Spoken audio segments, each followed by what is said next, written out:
good to be back.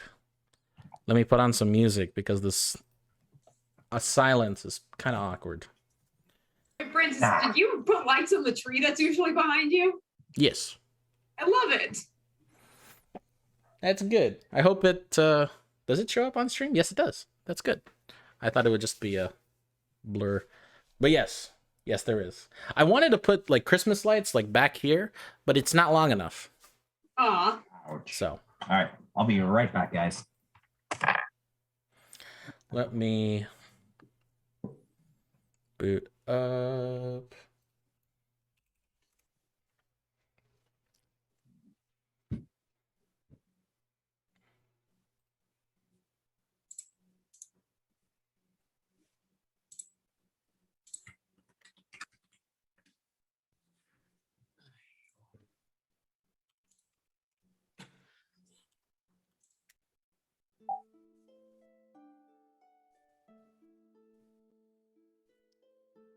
Okay.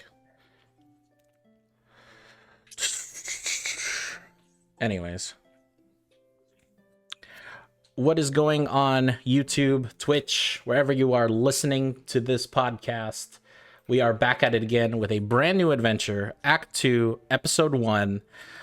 Brand new adventure. You do not need to go back and watch the previous act to get all caught up, but actually maybe there'll be a few things that you'll miss, but highly appreciated if you were to check out other episodes though.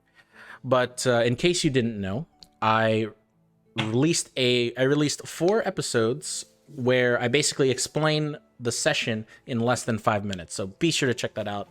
youtube.com/Tales of Octavia, and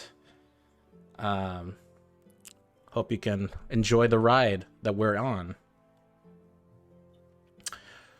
So, last time on D&D, a brand new group of adventurers have formed in the Adventurers League, and your first mission was to investigate the disappearance of Chloe Deutschman, the daughter of Ban Lawrence Deutschman. You traveled eastwards to the rural town of Whaletown, discovered a cult, went through the trials of the said cult, and eventually rescued Chloe Deutschman along with her friend Gina Hart. In the end, you decided to not bring Chloe and Gina back to Anilon. You reported them killed and gave Chloe's locket as your evidence, which the guildmaster reluctantly accepted. And now begins your rest for the next few weeks. As you continue through the next few days, it seemed that information about Ben Lawrence's daughter's death has begun to released to the press. And as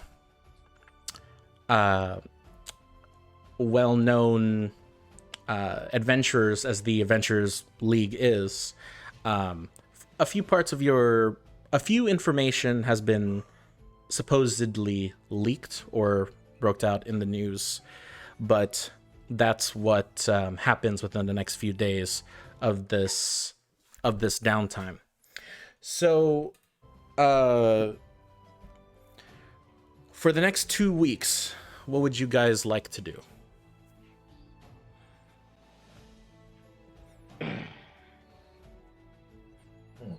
Well, I want to go check up this wound of mine. And Okay. there's this big X, this cool epic X on my chest. It still hurts. Okay. I'm gonna go see a doctor. Got you. And I'll go over to that shed. Hey, we should get your own wound looked at as well. Just fingers, that'll be fine. That's your throwing hand. Come on, let's get your wrap done. Fine. Let's go. Okay. I guess Meteora is held up in a tavern somewhere. She got a room and she's just kind of spending a lot of time to herself studying and doing her own thing. She comes out occasionally for meals, but you can definitely tell she's in her own head a little bit. Sounds good to me. Question: do we still have the box that's literally a freezer, but it's small? Yes. Can I have it? Can I have it for a bit? I need to go test something. Actually, Sure. Water? So,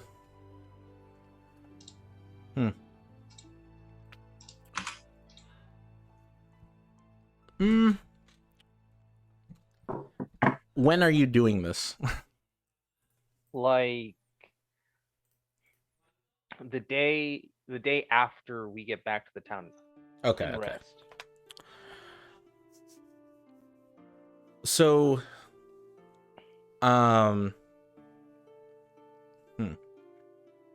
Nightshade. Mm-hmm. Let me switch the music really quick. Bum, bum, bum.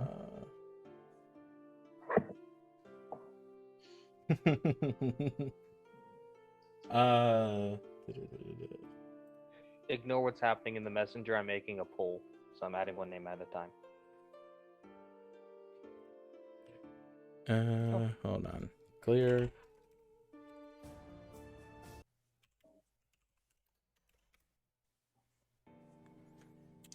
So, Nightshade. Hmm? You finish your long rest. The day after you came back from camp or from your mission. Resting at the guild, you wake up and you finish your long rest and you wake up in what appears to be like sweat. It's hot, really hot in here. The clothes that you're wearing are super wet. The bed sheets that you're on, super wet as well. Like you've been sweating a ton. And you like wipe at your face and you see that you see blood on your hands. Coming from your mouth, and you instinctively get up. You see a blood trail, and it goes towards the familiar box that you had, Gina's pancreas in. I'm gonna open the box. You open the box, and it is empty.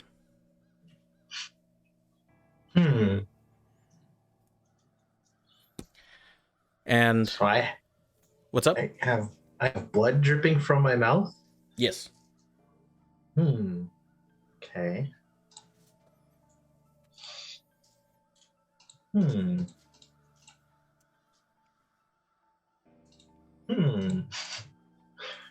I'm going to clean the box out Okay. very thoroughly.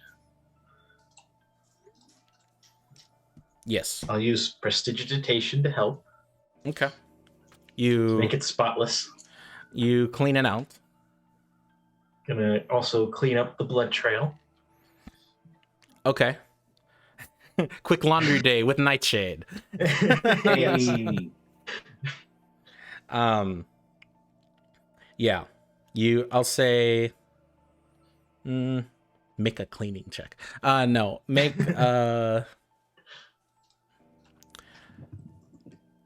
I'll say given since you're using prestidigitation, you managed to clean most of the blood out to the point where it doesn't seem like anything was in here. Okay. Good. You're thinking about it and you're trying to remember what happened, and you just remember going to sleep. Well, thinking to myself, I think I possibly might have ate it in my sleep, so I'm gonna make sure there's no evidence left behind. As you pick up the bloodied sheets from your bed, you see a the familiar bear claw gauntlet falls out from the bed, just onto the ground. I was attuned to that, right? Am I still attuned to it? Yes. Or no? Okay.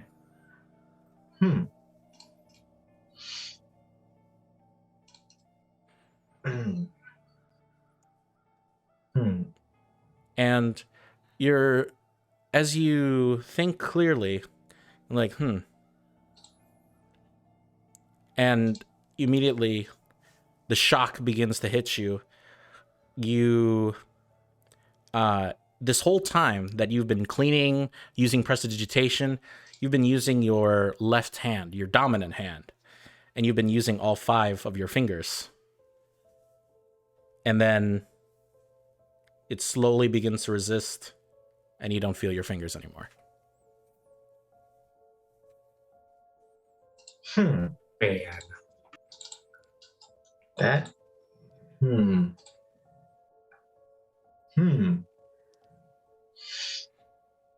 That is bizarre. I'm going to cast Identify on the bear claw as a ritual. Oh shoot, I didn't make the sheet, but you already identified it. It gives you, I believe I said double your movement speed. It's considered a +1 weapon. I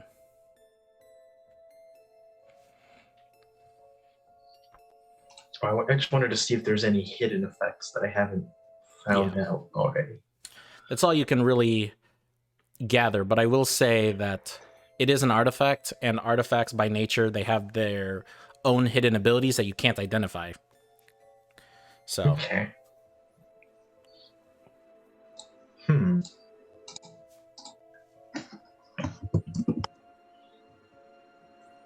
So eventually, you finish your cleaning, you set up your new sheets, and you hear a knock on the door and Atlas calling for you.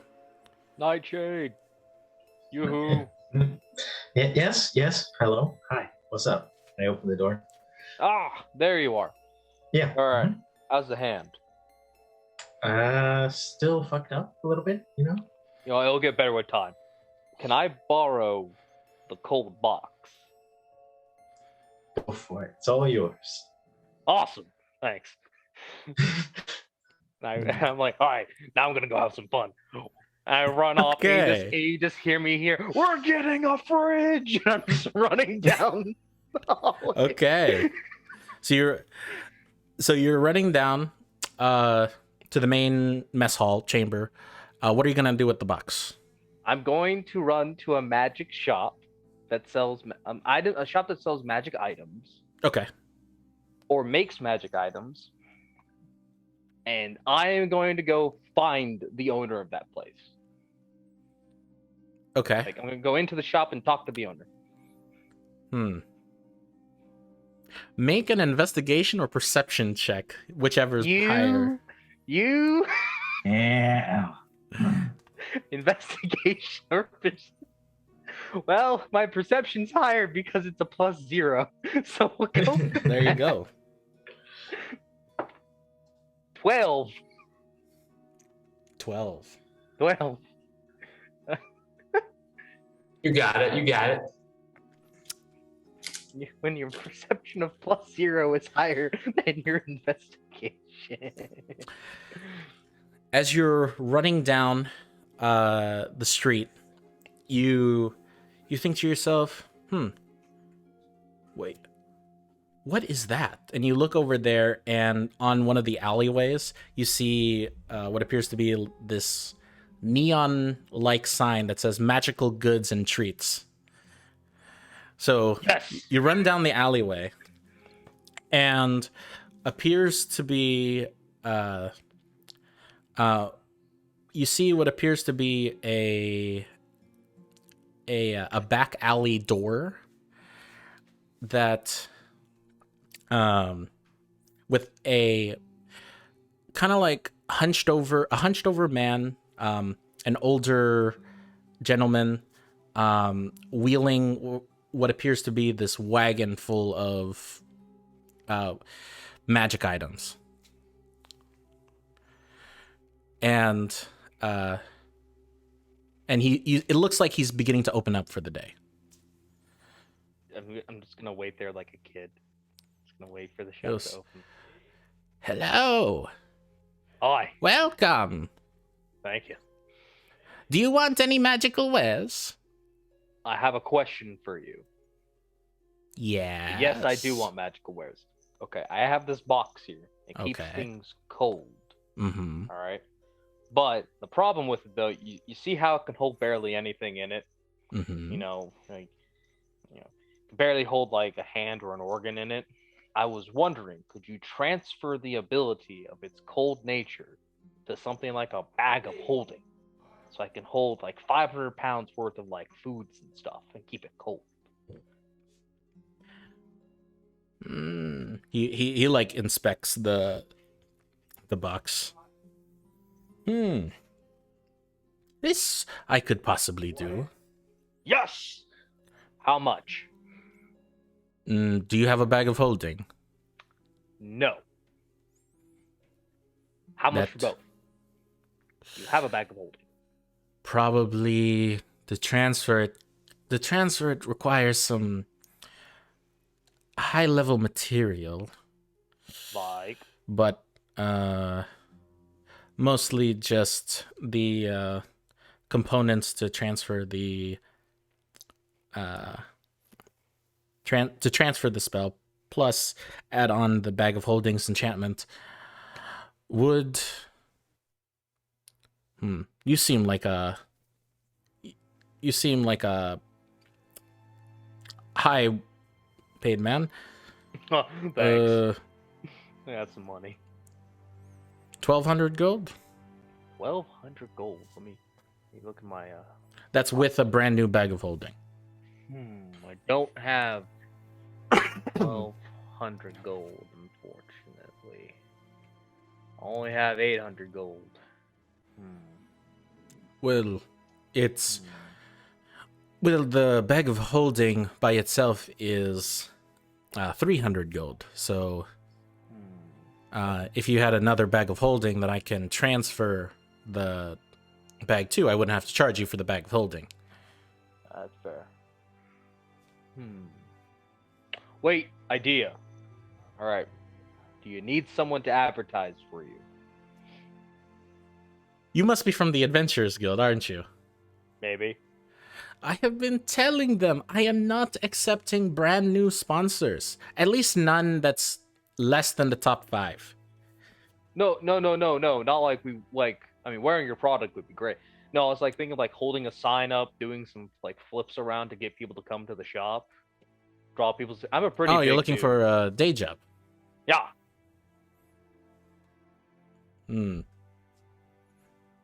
Got like a week or 2 off. Could help out with that.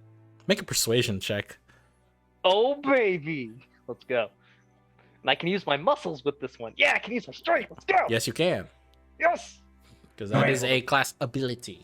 It is 19. 19. He goes, yeah, sure, I can do that. Yeah, sure, I could do that. Let's say,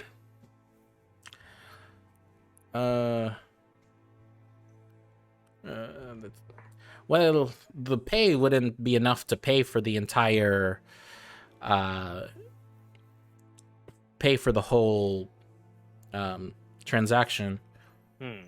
If you do this, I will say we'll drop it down to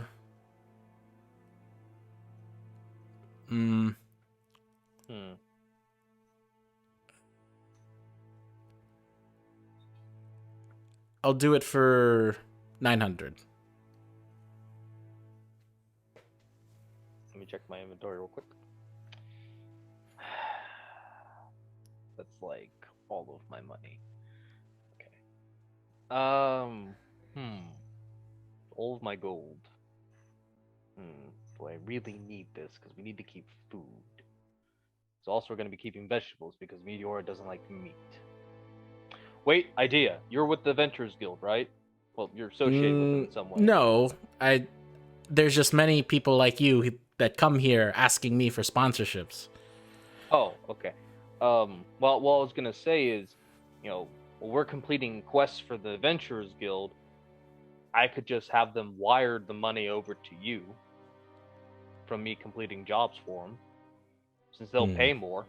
I can see that. What's your team name? That's a great question. Don't have one yet. However, I'll give you my name instead, so that way they know. Huh. Okay. We can work something out. I can give you 600 gold. I can pay for half of it right now. 600 gold right now. And the remainder of it will be from jobs and quests that we complete. They'll just take a portion of my shares and pay it to you. Okay, sounds like a deal. Perfect. All right. 600. There you go. And do you have a quill and some paper? You see him now, since you begin to notice, he opens up his trench coat, and you can see basically from Resident Evil 4, the shopkeeper with his trench coat. He pulls out a quill, and then one of the pockets he dips the quill in, and he gives it to you. That is an amazing trench coat. All right. Very durable, strong cotton.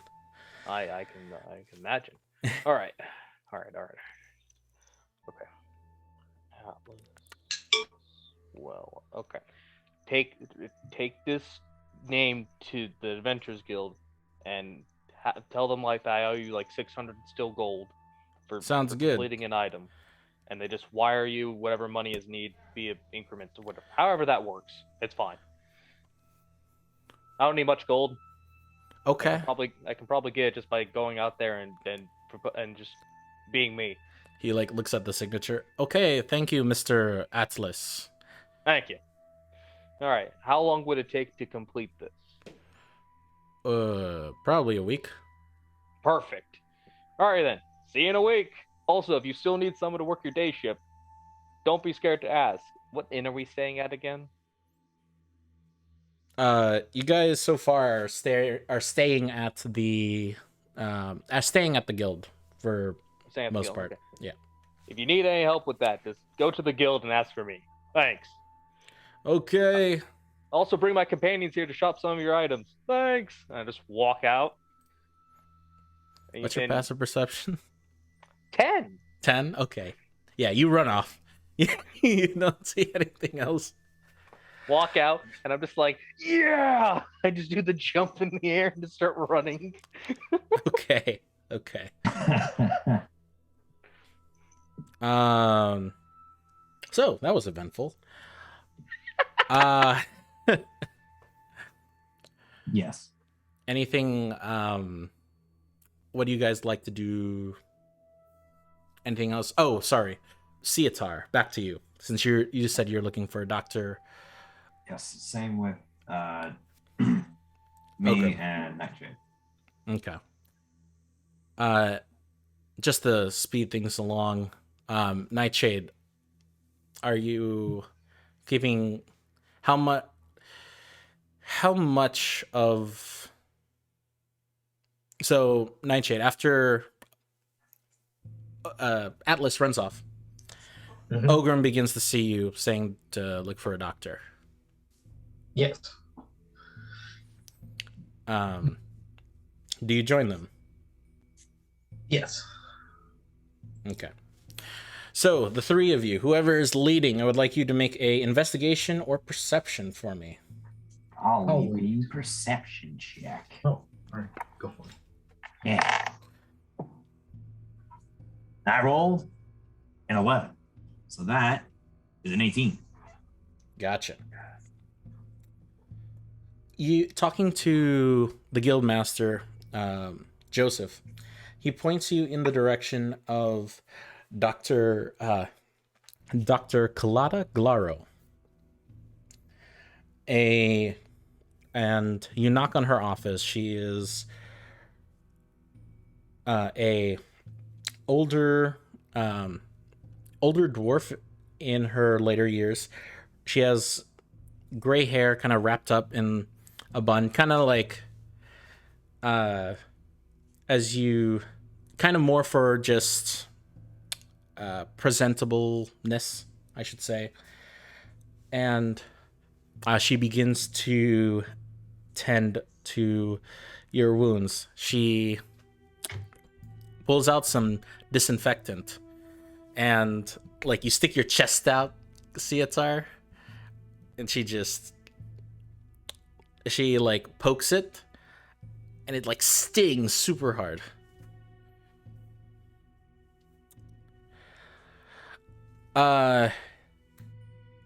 Looking at your hand, she goes, I don't know how much I can do here. She like pulls out some ointments, begins to ask you a few questions to bend your fingers like you would.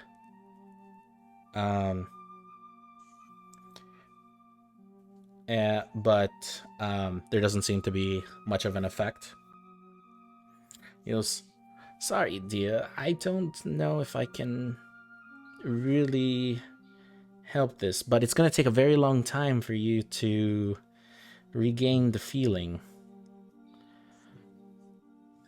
Well, that's what I thought.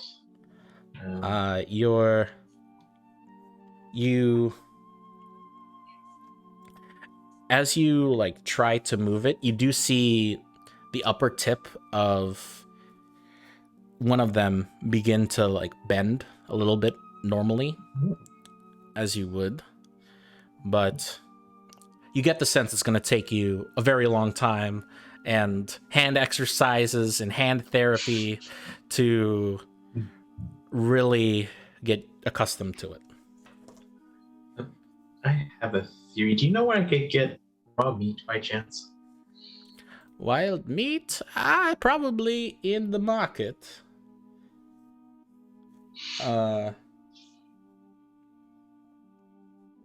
Probably in the market. All right, that'll work. Yes.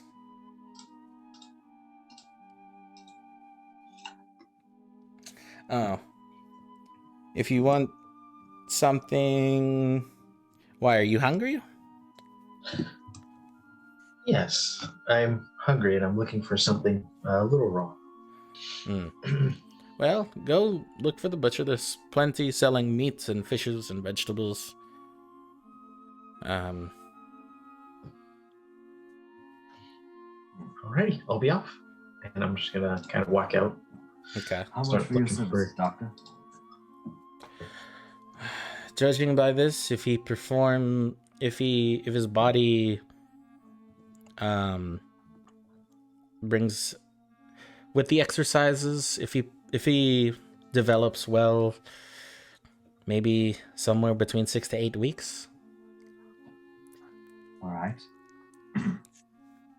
Um, How much for the medicine to fix my other friend?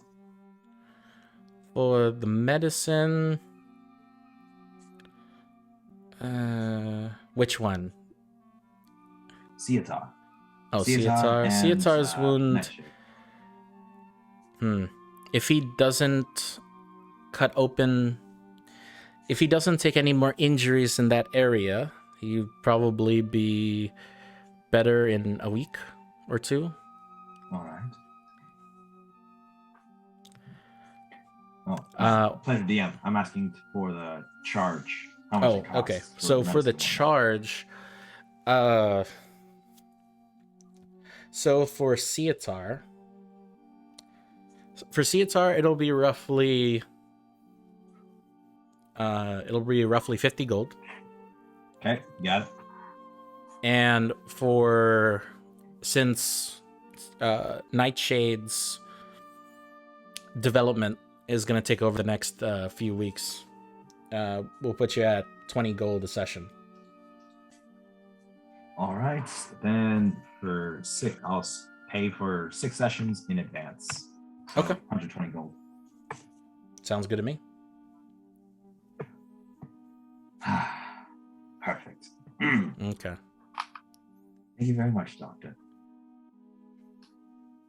Well, my pleasure. Thank you. Don't let that wound open. And it's Yes, funny Doc. because like she's very small and you're very big. I kneel down and in for a hug. Thank you, Doctor. Oh.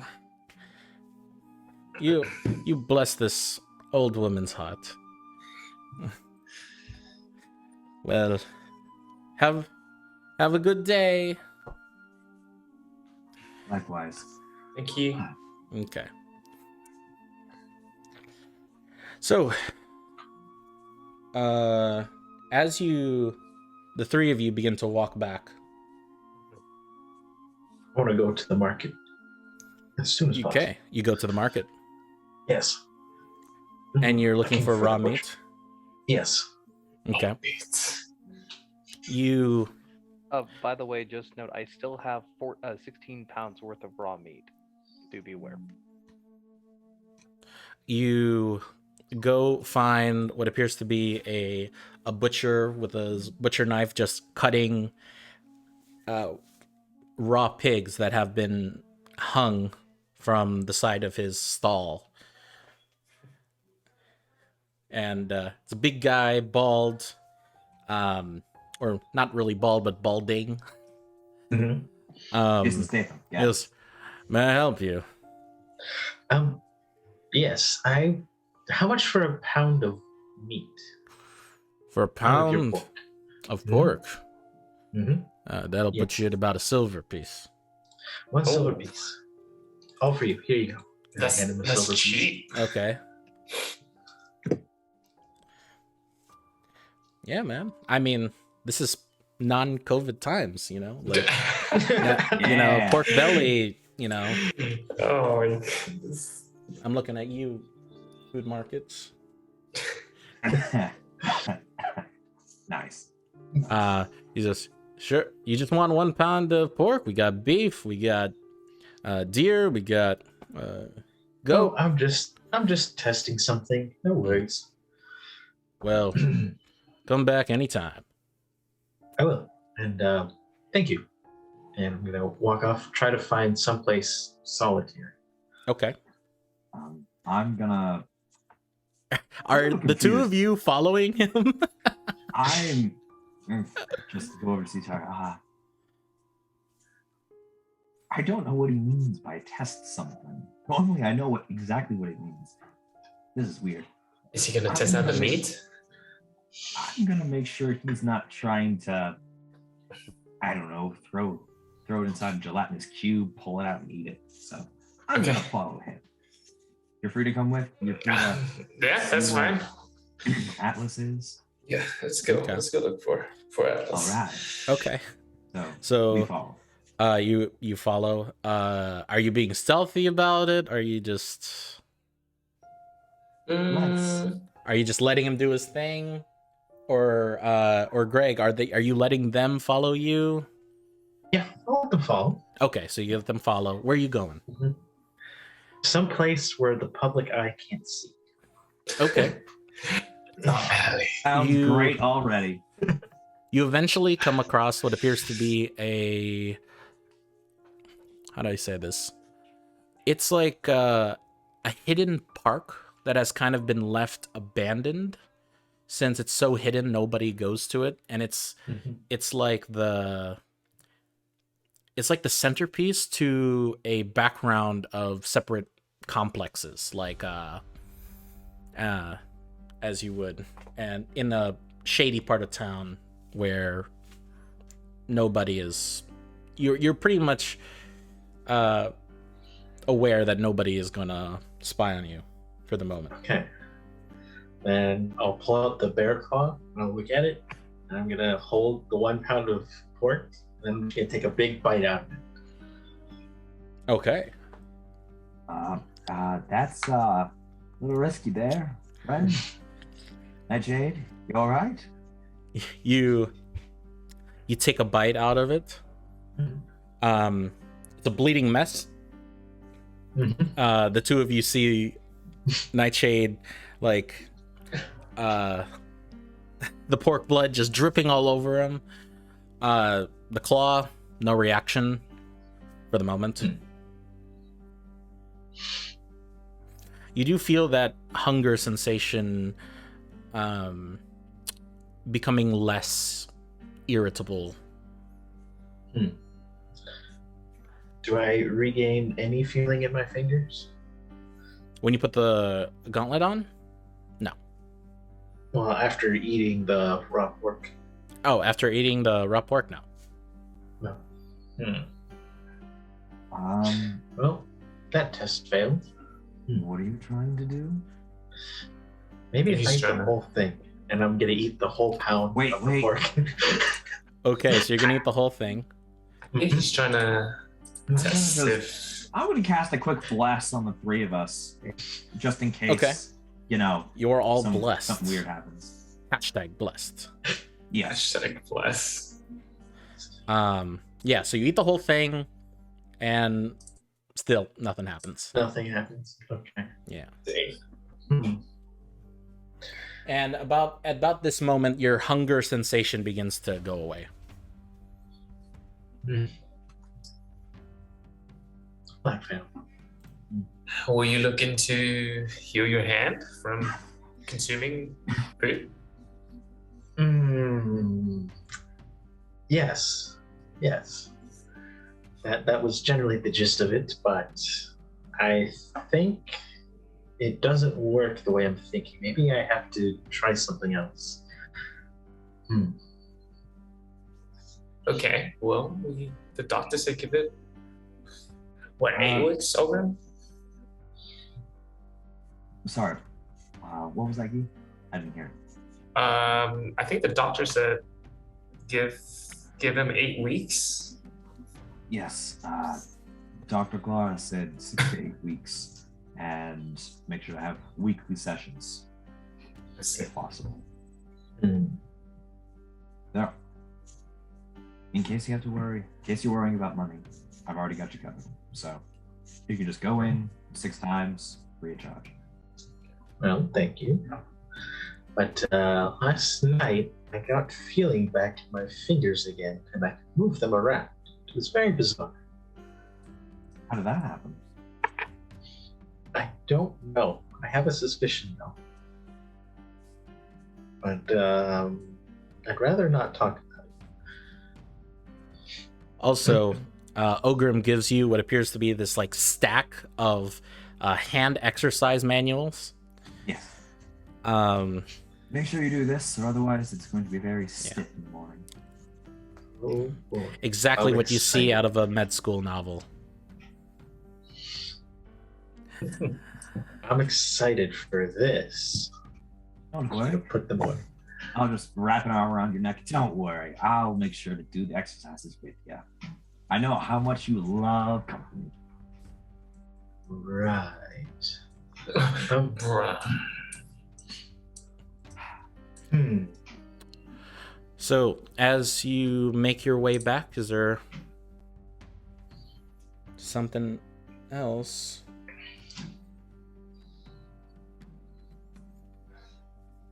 Anything else you guys want to do? For this is also for the full 2 weeks, so I want to check.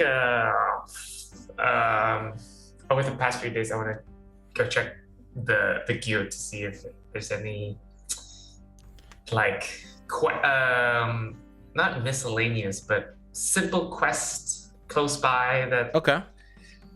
that I or the team can do to bring in some cash. To bring in some cash. Yeah. Maybe security services or clear out the rats. Make an in the- investigation check for me, please. The sewage. Okay.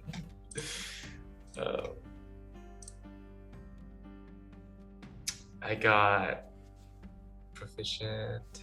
17. 17. Let me.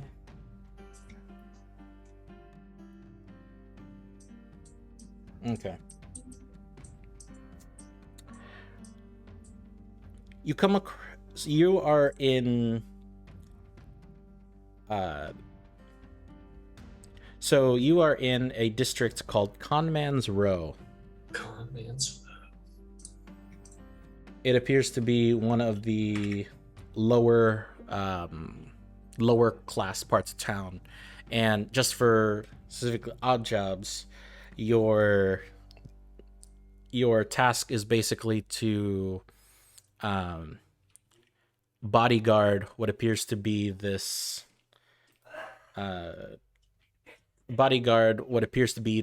establishment. Okay.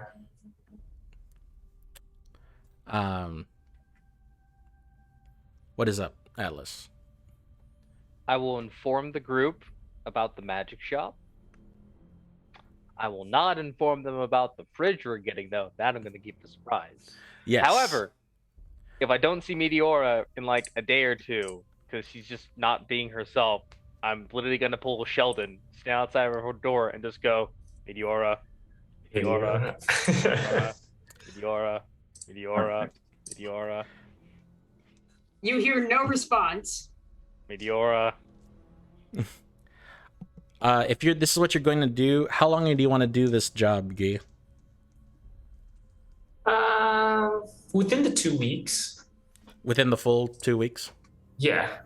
Oh shit. Okay. It pays you in silver. It's like 10 silver an hour for 10 silver an hour for 5 hours a day for 2 weeks. So 40 silver. How many days? 70 gold. 70 gold. That sounds right. Yep. 70 gold in total. Okay. 14 days. That's not bad. Yeah. Security. Okay. 5 hours a day. So that's 50 times 14. Yeah. So that's 70 gold, no? Hold on. Yeah, 70 gold. Yeah, 70 gold. So that would be 70 gold in your pocket key. Okay. Yeah, Sweet. my bad. Think about that. Meteora does not answer. All right. If she doesn't answer, I'm going to see if I notice that she's inside of the room. Like I know she's in the room. Okay. How are you going to do that? I'm gonna put my ear to the door and see if I can hear anything. Make a perception check. All right. That's 6. That's a 6. You hear nothing. Meteora, what are you doing? You just hear a rustling real quick. What do you want? Did you come out the door? Yeah, I stick my head out. Yeah. What do you want? Awesome. I put my foot between the door. Awesome. Great. What's The wrong door with just. you? What's wrong with you? Nothing's wrong. Meteora, you're in a room, locked away, being sad and upset. What's wrong? I'm not sad or upset. I just wanted alone time. Uh-huh. Right. And if I open this door more, which you can't stop me, but if I open the door more, am I gonna see a comforter cocoon on top of your bed of where you've been inside for the past few days? Take a look. You open the door and it looks pristine, like she hasn't even slept in that bed. Now I have other questions.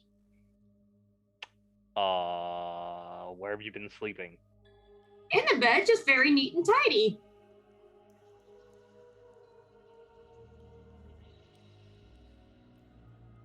I don't know about you, but usually when someone sleeps in a bed, it has some form of not being neat and tidy.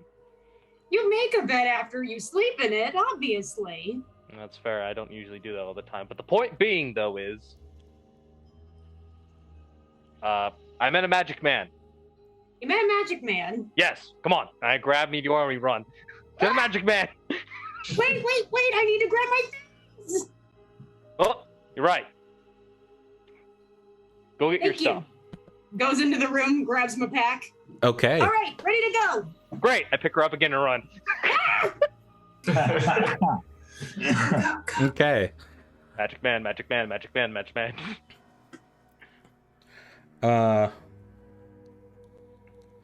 Okay. So you y'all are gonna hate me. So eventually you come across the wonderful establishment. This time no neon sign, no alleyways, because the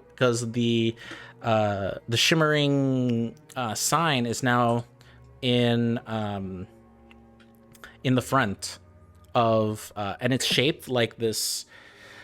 It's shaped like a square, but at the bottom it comes down to a point, and it's called the Fantastic Frocket. Fantastic Frocket. Yes. I love that name. All right. Weird. You didn't see it because it was dark, Yeah. but All right then. Rocket. yes. I open the door. Magic man. I have customer, and I put Meteor down, like that cartoon where you just pick someone up and you just put them down and they're perfectly straight. Hello, welcome. Hi. Yes. You see what appears to be a human man in his later year, wearing a trench coat, like a 90s detective would, or 80s detective would. On it, the place has the stench of like it has like the aesthetic of an Aeropostale. Like the whole store does. Like merchandise and everything is full of frockets. And the very but the back counter is full of shelves full of magic items and potions and stuff. So he goes, "Hi, how may I help you, little girl, young lady?" I told you I had people in my party. The other ones were gone doing stuff, so I grabbed her because she's been sad. You Sad. She's sad. sad? Yes. Why are you sad? Probably to do with the goat. Sean is fine. He's with our friends out of town. And also, why did you bring me here? It's magic. It's a magic shop. Magic man. Magic man has magic stuff in magic shop. What more do I You need like to say? magic stuff. Besides, there could be cool things in here. What? He begins What to. you got? Okay. Hold on. So. With a boss encounter, what happens? Play the music. Frocket Man enters the fray. Oh god. Let's see.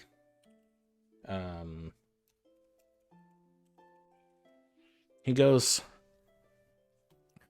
"Do you have a problem with organization? Are you a stationary girl?" She's a druid. She's a druid. She's a Got druid. Got it. Do you mean stationary as in I sit still a lot, or stationary as in pen and paper to write a letter? Yes. Also, she's a vegetarian. We make sir, I can assure you, all of our fine paper and inks are recycled and eco-friendly. And he begins like the whole Gen Z pitch of like, we're good for the environment, we're donating all of our proceeds to the Anilonian Red Cross.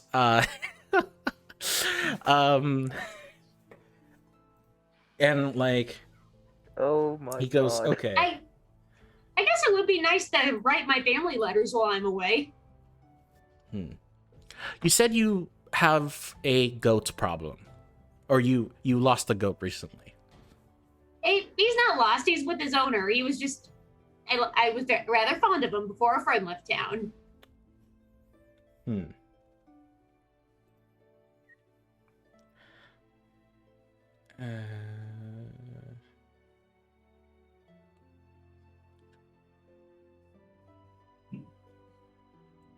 Okay.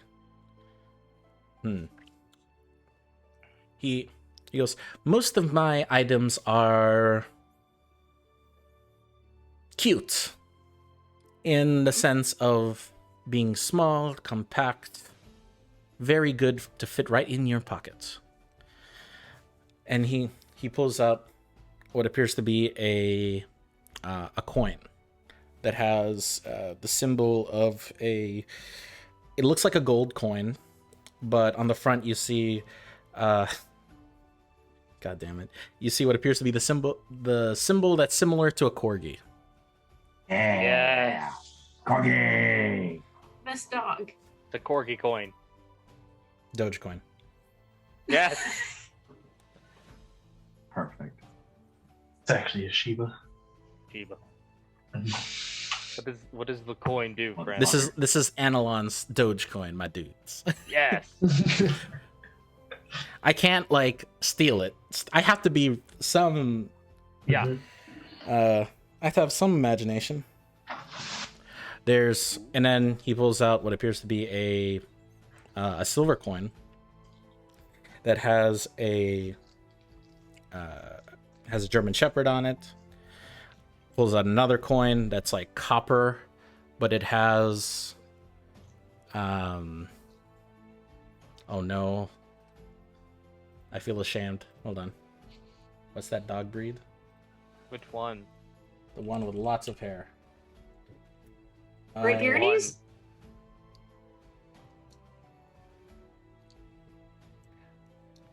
Mastiff? A shaggy dog? Pomeranian. Oh. And he pulls out what appears to be a bronze coin that has a what appears to be a wiener dog. It's like one of those like elongated coins that you get at like when you have to crank the wheel at a museum, Mm-hmm. and you get. Yeah, it looks like one of those. What do these dog coins do exactly? Well, young lady, these are what I call companion pets.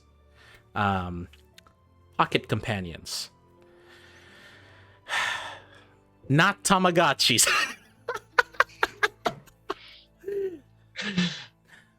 I literally thought of two things, Francis: Tamagotchis and Pokemon. Yeah, I They're know. actually called pocket monsters. It's not Pokemon.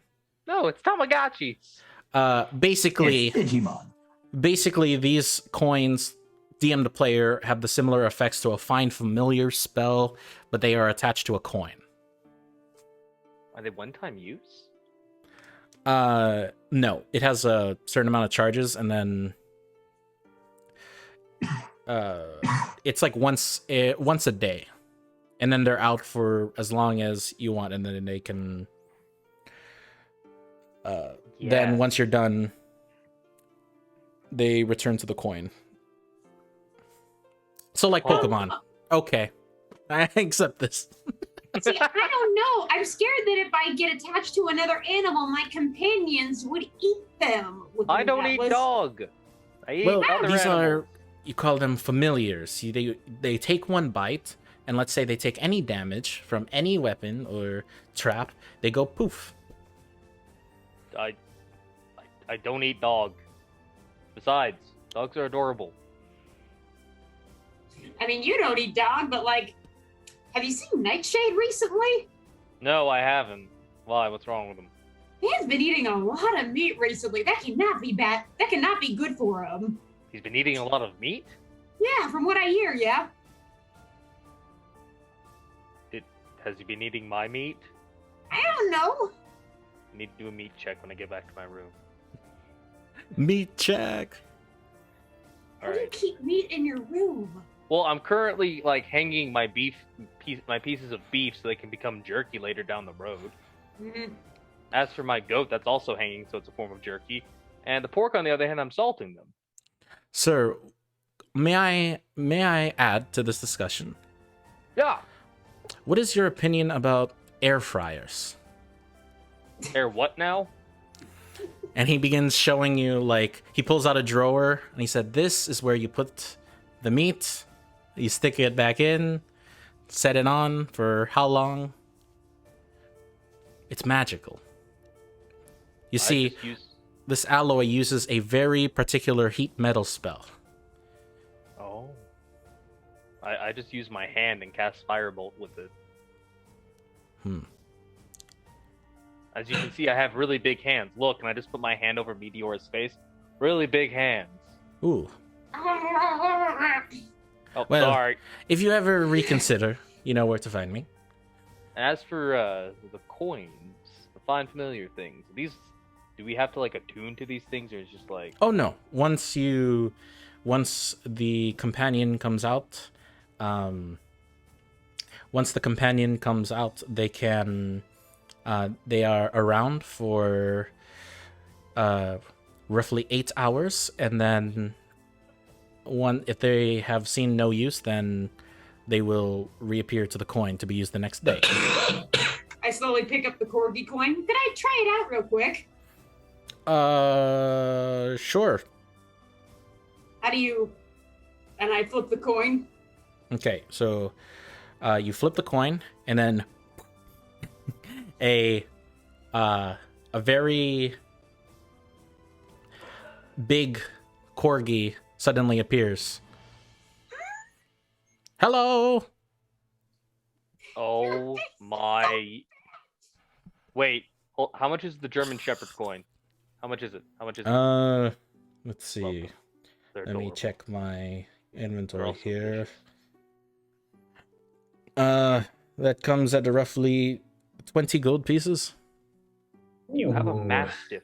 Do you have a Mastiff coin? Oh yes, those are I'm conflicted. I'm conflicted, guys. But I will say, I do recommend, if you are planning to buy these, do one at a time, because things can go out of hand and the owner can lose control over multiple pets. And these companions are meant to, they attune to you versus you attuning to them. Wait, but if he got one and I got one, then that wouldn't be a problem. That wouldn't be out that together? would not be a problem. But if, let's say, you, my small friend, get 5 pets, they might consume Okay, and Oh, dear. compete for your attention. Francis. Do you know what a Tibetan Mastiff looks like?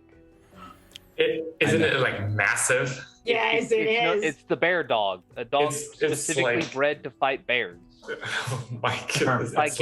If I get the Mastiff coin, can I make it a Tibetan Mastiff? You can literally ride the dog. No, it's not gonna It be won't right. have any combat abilities. I will say I mean, that. it's gonna be a watchdog that's literally gonna be awake while we sleep, or a big ass pillow for me. Okay. Nice. Yeah, sure. I'll allow it. Yes. Okay, how much is the Tibetan Mastiff coin? How much? The Mastiff, and he pulls out this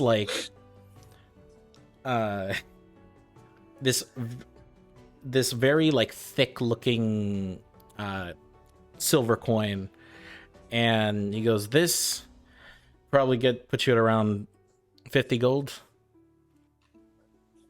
It's worth. I spend 50 gold and I get the Mastiff. I'm getting the corgi. Okay, so that's going to be. Did I say 30?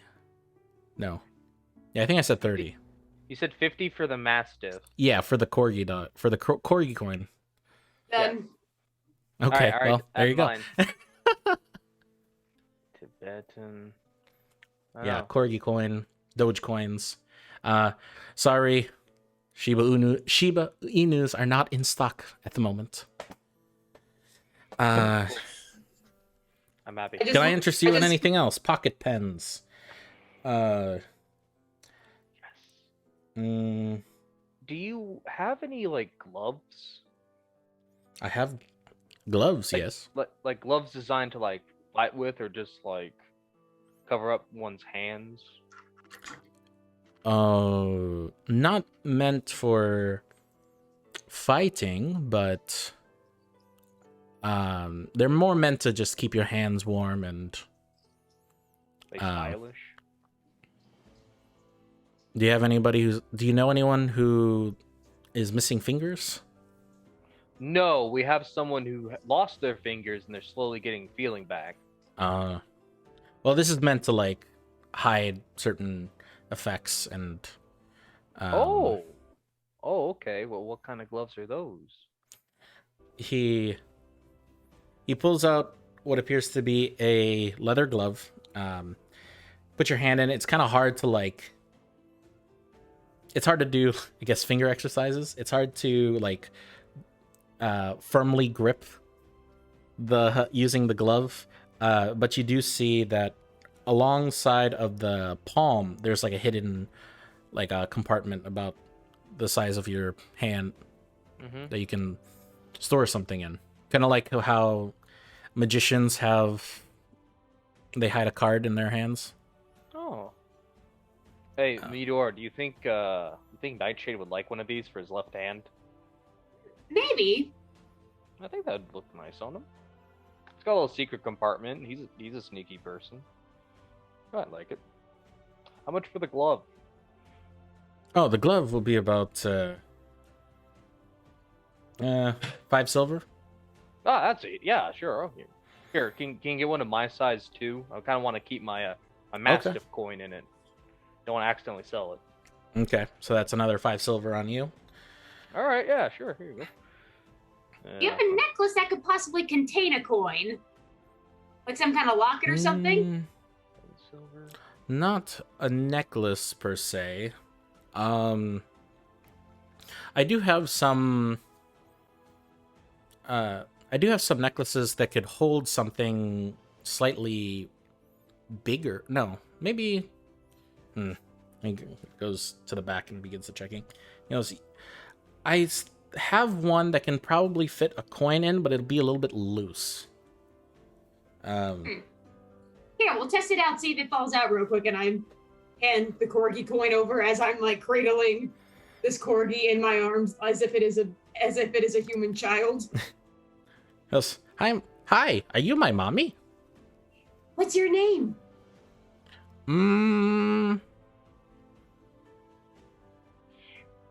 Ooh, what is that? And he licks the glove. His attention span is pretty. Your face is so soft. He pulls out a locket similar that could probably fit the size of a coin. You close it and you shake it a little bit. It's a little bit loose in there, but it doesn't seem to come loose. All right, perfect. That way I'll never lose it. Okay, I got the glove. that would run you about 10 silver. On it. All right. Big spenders, the lot of you. You said you were part of the Adventurers Guild, right? Yes. Yes. Still don't have a group name yet. I was gonna talk to you about that, Meteor. We need to get everyone to make a group name. I've got a few ideas, but we should consult when everyone is together again. Yeah. Well, All right. that's all I have here at the moment. Oh, it's more than enough. Thanks. Also, I'll see you in a few days with that thing I asked for. Okay. Thank you. All right. Let's go find Nightshade, Meteor, and I pick a Meteor again. Thanks. Okay. Everyone. So, Boom, boom, boom, boom. as the three of you, Cietar, Ogrim, and Nightshade begin to walk back, and Atlas and Meteora walk back, you see something very interesting. Very interesting. Okay.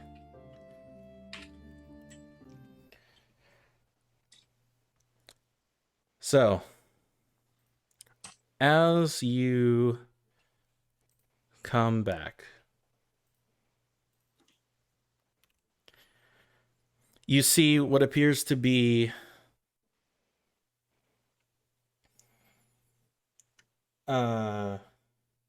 this crowd beginning to gather in front of the Adventurers Guild. And at the forefront, you see what appears to be a familiar-looking halfling man, wearing a shimmering black and platinum cloak. And accompanying him, you see a taller, slimmer, but like buff half orc. And you've seen him around. You guys have seen him around as like an initiate, or as during your training days. However, he seems to be performing in a certain sense. And you begin to hear music, and you begin to hear as he notices your presence. Hold on, I gotta set this up. All right, go ahead. It's gonna be. Hold on. Go. I still like the fact I can just pick up Meteora and just sprint off there. You are very large. She is very small. Indeed. She's not that small though. It's just the fact of just like pick up, run. As he begins to continue his performance, he notices all of you and approach. He sees you, all of you. He sees all of you as you gather together, and he begins to approach you guys as a group, as the music begins to, the crowd begins to go around you.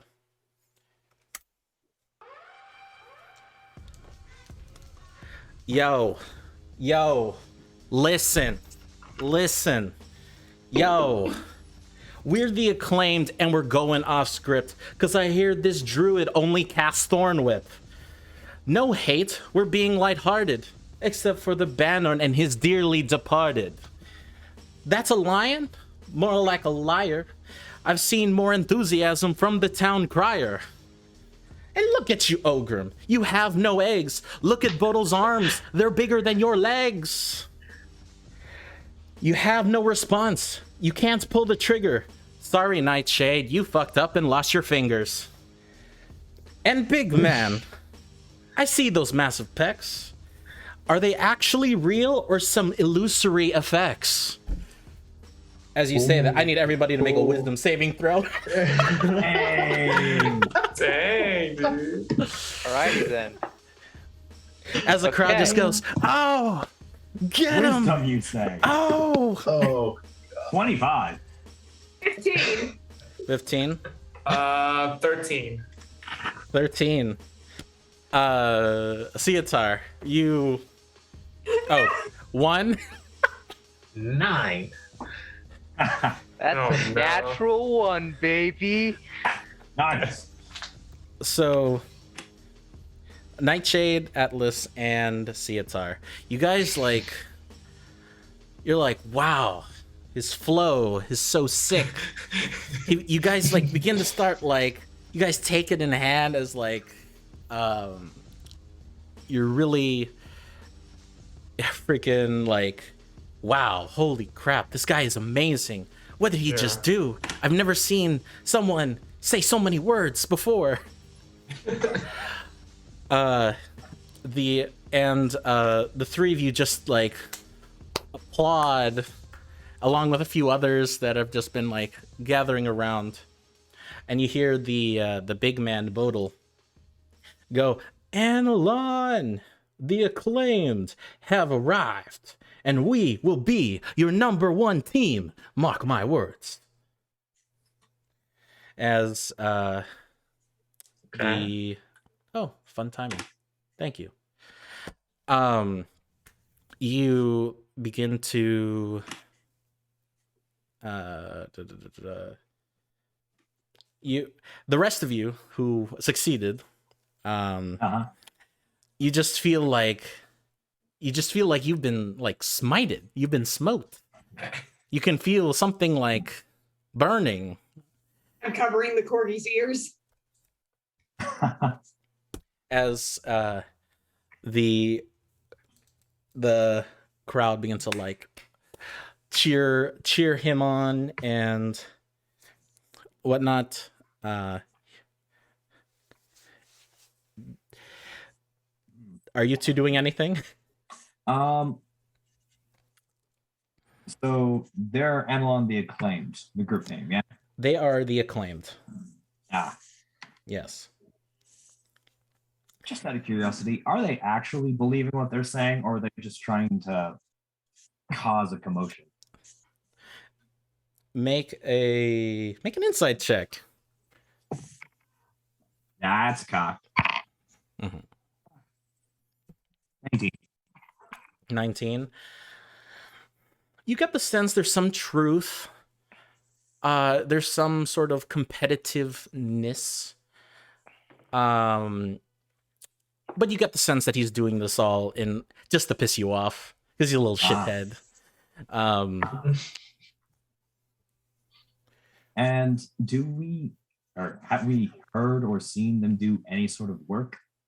You haven't seen anything because you were on a very certain mission, as Bodil and as the acclaimed Bodil and Rusty begin to take a bow as the three of you finish clapping and cheering. He goes, "Wow. Thank you all for being such a good sport." But he goes, "Come on, Bodil, we have work to do. The Guildmaster wants to see us." As they go off, and standing behind them where they were doing their whole presentation. Or maybe it's just my excuse to write a rap. I have more of these, by the way. Yes. Love it. Francis, Yes. if we're going into Love a it. rap battle with this shit, I need to know what this guy looks like, and I'm gonna fucking fight you. We're gonna do this. I literally have in my notes, if party beats the shit out of this guy. No. I'm gonna What outrhyme to this. do? I'm gonna outrhyme and flow this dude. I need time to prep for it. But I need to know what this guy anyways, looks like. I need to know what his mother's name is, and you know what his father's name is. anyways, standing behind his presentation, he picks up what appears to be this boom box and then walks inside like a briefcase. Yep. He goes, you look where he was standing in front of, it's a board post. And as you see this, you get the sense, you see what appears to be the sorry, my camera just went off.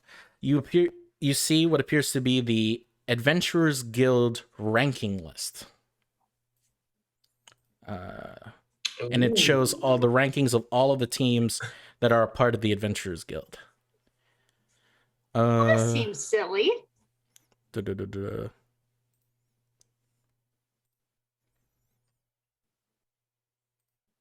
Which? Oops. I think we just got served. I think that's just what happened, everyone. I think we got served. To have a good insult. It's harder to be better. So I will we put got served. the list in are you all using Discord, or I should put it in the group chat? I'm using Discord right now. Okay. Yeah. I'll I'm put not it on it. in the Discord. I'll post it in both just so Maddie, I know Discord doesn't really work well for you.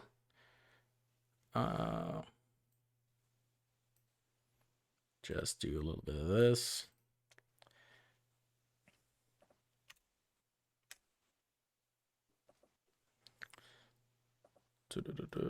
Put it over there.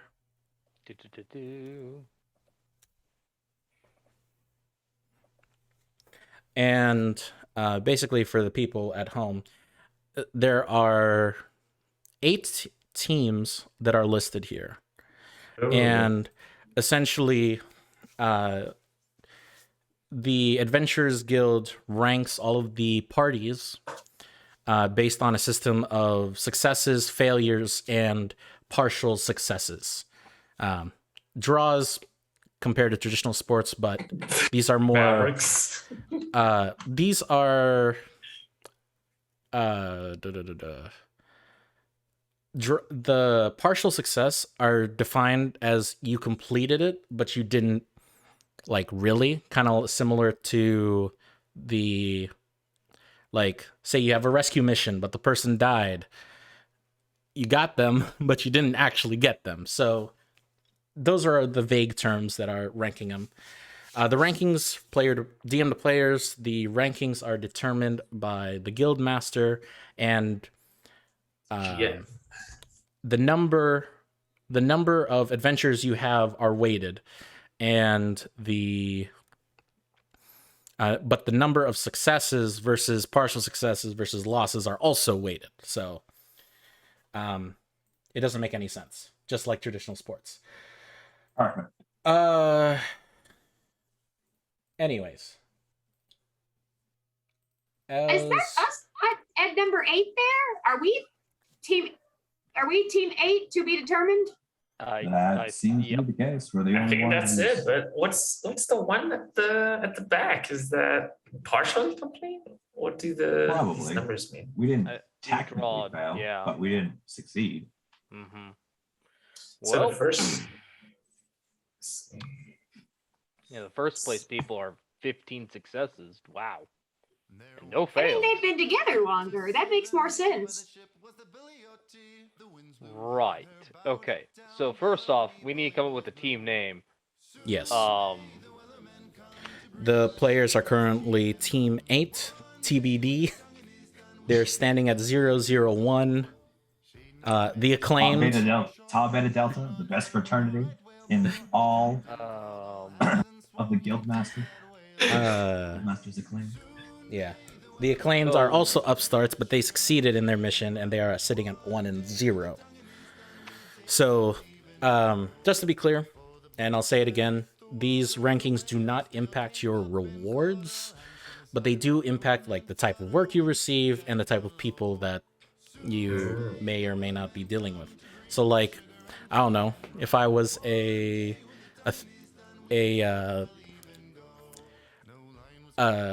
shady businessman, I would hire the one with the more partial successes. If that makes any sense. So the reputation kind of builds on itself when we get Pretty the much, job yeah. to either direct us to a win, a loss, or a partial win. Pretty much, yes. Okay. Oh, I'm gonna sit down. I've been standing for over an hour. Okay. So team name. What should we do? Delta. No. The Kindred Spirits? Not bad. I like that name. BKS? Anyone else? I like that better than Delta. I was watching the Titans, but I'm willing to go with the group I with this mean, one. Titans wouldn't really work because, I mean, Cietar and I are like the only ones that are gigantic, and everyone else is kind of small. Kingsman sounds pretty good. I like Kindred Spirit and the Kingsman. I wouldn't mind either. Well, the Kingsman is already taken by the number 2 spot, so we can't add 2 the Kingsman. That would get too confusing. Yeah. Well then, let's go with Kindred Spirit. I'm fine with that. We All right. are spirits that are kindred. We're together. That's 5. Oh, by the way, hold up. Wait a minute. I have gifts for Nightshade. Yes. Nightshade. You have a gift for me? Yes. Glove. A glove? Yes. Why do I need a glove? It'll cover I up mean- your hand. Also, it has a secret compartment in it. I like that. I just Yeah. put on the glove. Okay. I have one too, but mine holds something really both of them? special. Yeah, I'll put on both. Okay. You think to yourself putting both of them on, but you only put the right hand on. Because the left hand, your left hand has the gauntlet, I'm assuming. Ah, that's true. Hey guys, look! just holds up the corgi. I got a dog. Hi. Are you my daddy? No. Oh, I'm gonna stab it. Don't worry, guys. I Hi. got the Stab same. it unless it attacks us, Nightshade. Remember I got a dog, what we talked too. about. I got a dog too. Ceitar. You're gonna love this thing. I haven't given him a name yet, but here he is, and I summoned the Mastiff. Okay, you just see this beefy looking, burly, just hair covered the eyes, Oh, God. Tibetan Mastiff, just At- with dark Look at brown him. fur, just appear. He's adorable. Atlas, he is adorable, but he is not. That is not a dog. That is a small horse. He's so adorable. I pick him up. Look at him. Look at He's his little really- paws. Look Atlas, at I have a him. great idea for a name for him. Tiffany. No, my dog. Tiffany. Nope. Just think. Nope. If you could have a name like Tiffany and be the most buff dog in the world, wouldn't that be awesome? No. Mm. Not Tiffany. No, I'll have a name for him later. Yes, but look, Ceitar. Here's the best part about it. Lay down. You Look, like he's a lies down. pillow. He's a pillow that doesn't need to sleep. It's perfect. he's the Mastiff is like looking at you, Ogrim, and I'll just call him Tibbs until you come up with a name. Yeah. Tibbs just looks at you. Master, is he bothering you? No, it's all right. It's fine. Don't worry. Oh, It's fine. By the way, this is Oh. Ceitar. Ceitar, look at him. Look at him. hi. I think this is massive. Yeah, I know, right? It's amazing. Now we have a watchdog when we sleep. Literally. Huh. Yeah, Nice. that's the point. Oh. Nightshade. You, Maybe you, my- you look at him, he's already asleep. I think I'm either gonna name mine That's Duke or nice. Hammy. Also, this is Nightshade. Look at him. Oh, hi. Hi. He's about yeah, just he's about the same size of you. I know. But don't worry, he's not evil. A little bit on the edgy side, but not evil. You smell funny. Which reminds me about smell. Did you take any of my meat, Nightshade? No, I did not. Okay, good. I'm curing it right now. Oh yeah, you're still covered in like pork blood. Yeah. We're Yeah. good. 'Cause I'm curing it right now. You can have it later though, when it gets uncured. And jerky. All right, back into the coin. I return the Mastiff into the coin. Okay. Nice. And he goes in the compartment in my glove. It's amazing. I'll never lose him. All right, into the guild to go give our name. Give our Sounds like a name. plan. Maybe perfect. get a second mission. Yeah, perfect. Okay. I As you knock on Joseph Winter's door, it's unlocked, and you walk into what appears to be a discussion between him and Andrin Barrick, the dwarf quartermaster. And Andrin goes, I'm telling you, I know we don't really have the people to spare, but given our news in the past few weeks, is it really not a bad idea to at least try? Joseph goes, he sees you all entering, he says, okay, well, at least they'll have a chance to redeem themselves. Joseph goes, well, thank you guys for coming back. It's been a hectic few weeks. How are your injuries treating you? Still can't feel my fingers. Well, do you want some more time off? We could arrange something. Well, it But- depends on my group. Well, I'm afraid Andrin has some Andrin has a mission for you. And then Andrin goes, fine. Okay, you guys. I need the 5 of you to come with me. Be my bodyguards. Sounds easy. We're going shopping. All right. Shopping. Do you know... Well, not just any shopping. Do you know... Sorry, guys. And I have... Yo? It was me! No.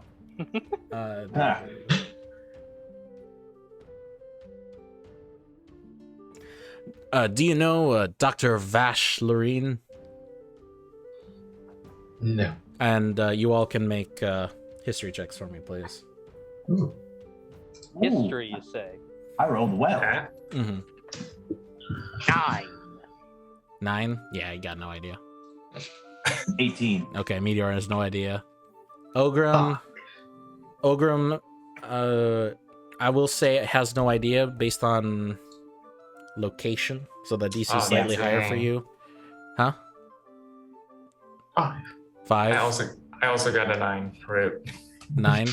Well, for you, Cietar, it's different because this Leonin scientist is very famous in your part of the world. Snap? He has some polarizing attitudes about like his take on modern science, and he proposed solutions to archaic issues that he'd managed to solve in the past, like how to get fresh water without using magic, how to modernize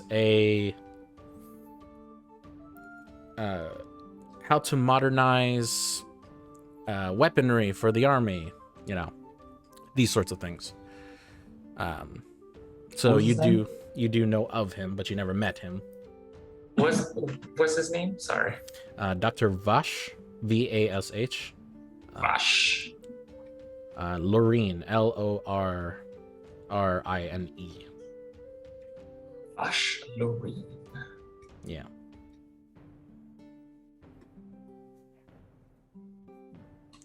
All right. We'll bite. What makes this so special? Shopping for this. Well, he is having a expo later this evening, and frankly,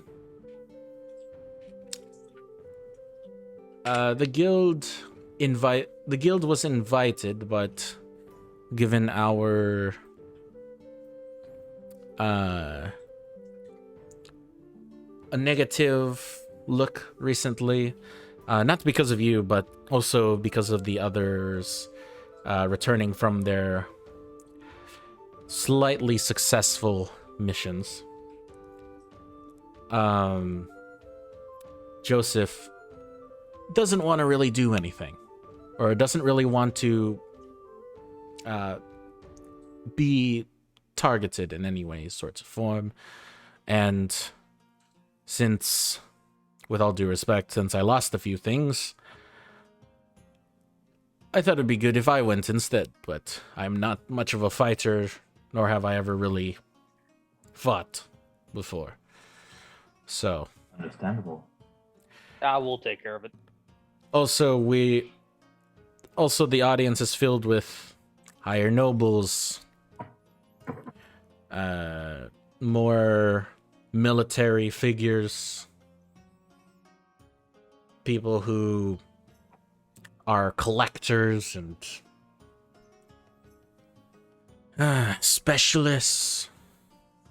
But Curiosity. The nobleman that gave the guild the first mission that we completed. Do you know if they'll be there? sorry, I didn't hear you over the music. What? The nobleman that hired us, or that hired the guild to find his daughter. Is he Oh. going to be there? Oh, Ben Lawrence? Probably not. Ben Lawrence is far from the country, far in the countryside. He doesn't really have any interests here in the city. But All right. Good to know. Just want to make sure we weren't running into someone who wanted to try and aggravate us or call us out. The Chucklefucks did a couple of minutes ago. True. But quite frankly, I'm going to be having a lot of gold on my person, so the other higher nobles will definitely have some bodyguards, and you all need a mission, so consider me your next client. By the way, did you come up, or this is Joseph talking now. By the way, didn't you come up with a team name yet? Yes, the Kindred Spirits. The Kindred Correct. Spirits. Agreed upon. I will update the board.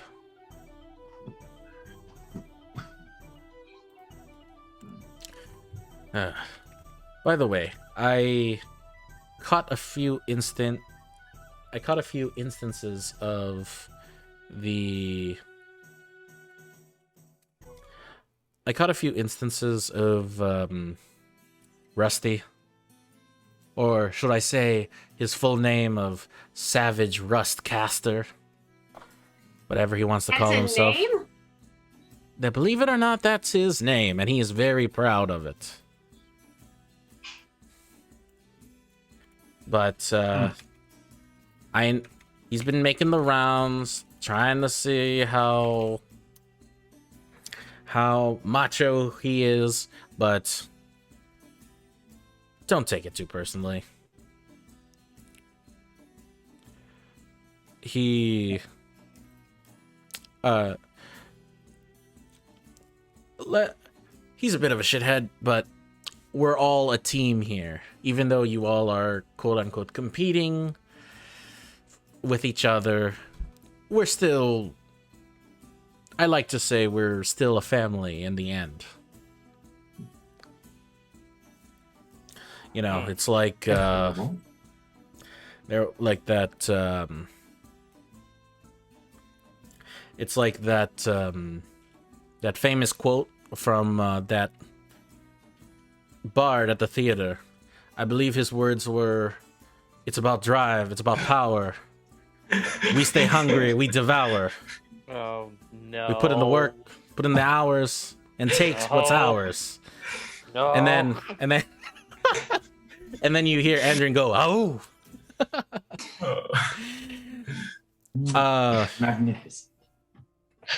It's a little bit long. They should shorten it just a little bit.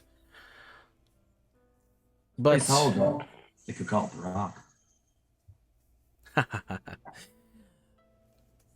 Andrew goes, "Well, let me get my things and get the wagon together, and I'll meet you later this evening." Okay. Yeah. That's fine. Sounds good. Okay. Unless there's anything you guys want to do, we can go to the evening. Let's. Just gonna look at everyone. So before we leave, I have some stuff I need to get out of my room. So I'll meet you guys later. Bye. He just ducked out of the way. All right. We have money, and You got money. we've got a good chunk of money from our last job that we still haven't spent. Let's say we go looking for potions. Weapons, armor, potions? Oh yeah. Do that. Yeah, let's do it. Well, To the black you are market. to I the- mean the market. My dumb bug. Atlas, you said you found a magic shop, yes? Yeah, I took Meteor there. Had a You can take the couple- rest of us. Yeah, sure. That's This way. Okay. You come back to the fantastic Frocket. Yep. Frocket. Let's go. Yes. Good old Frocket. Here you go. Ta-da! I opened the door. Michael Magic just wanted Man, to see the fantastic Frocket. Magic Man, I brought more people. Oh, hey. My favorite customers. Ah, Well, no, Meteor's not here right now. She went back to her room. Well, I hope her problems are becoming more settled. Ah, we'll see. But Go, look, ask for things. I've already spent enough gold here. hi, how may I help you? We were in the market for some magical items. Weapons, armor, any Weapons, potions? armor. I'm afraid I don't have weapons or armor. If you're looking for magical weapons and armor, you'd probably want to go talk to Sir Kuzan. He's just up north, up the street. Blah blah blah. Tells you the directions. Yes. Yeah. He goes, I'm more specialized in organization, ergonomics. I do have some potions. Something that's meant to deal with your stationary itch. Stationary itch. What do you mean? Are you, you wouldn't happen to be a wizard by any chance? No, just work. Oh. How about a university student? No. Well, you see, university students, magic users, they need ink, fine papers, compact belts and backpacks, and fine inks and stuff to be able to fit more stuff in. Or if you're looking for some casual outerwear, like frocket shirts, polos, aprons, overalls. Why is there action music playing? Hold on. Aprons are epic, Francis. You cannot deny that. It's a cape of billowing. That's what it is. It's like The apron of audacity. all of a sudden the pants come alive like in Jimmy Neutron. Wow. Oh yeah. Oh yeah. Throwback. We're throwing back here. The kilt of charisma. He goes, I'm more specialized in those types of things. Like, for example,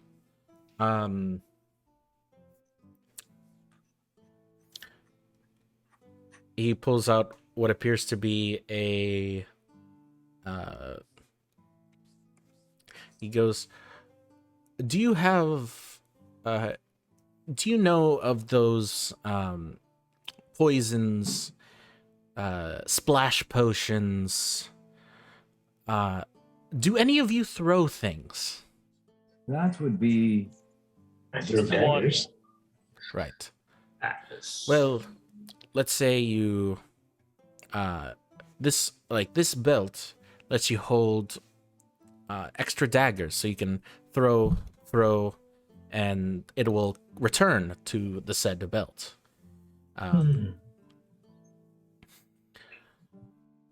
Or let's see.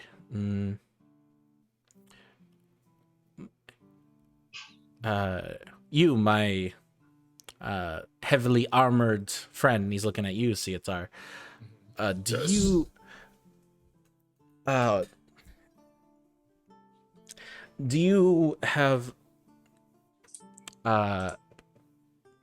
forgive me for saying this, any back pains?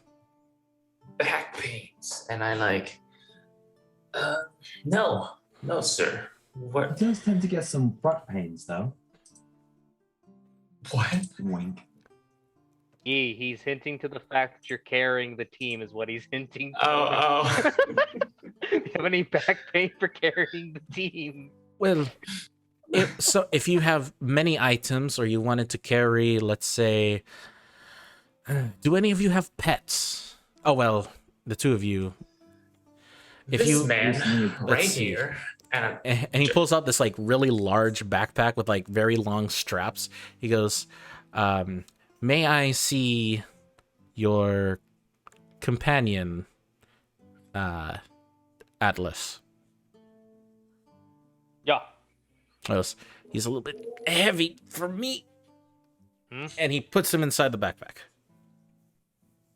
And you just see his, like, it fits his whole body and his head is just sticking out. Adorable. He goes, if you have pets, you can probably fit them here. And then you see you like look away for a second, you look back at your mastiff and he's already asleep. It's cozy. I love this little guy. All right. It's Here, like so- a comfy, fluffy Yes. pillow. Yeah, come on, boy. I know, Wake up. right? He goes, and he lets him back on the ground. Would you be interested in things that can carry plenty of things, like?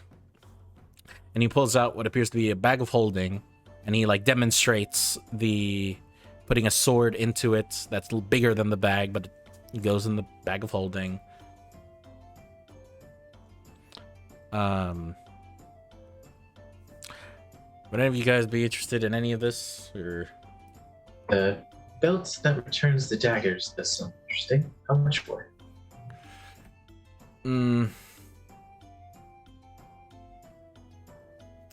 I'd sell it to you for like 350 gold.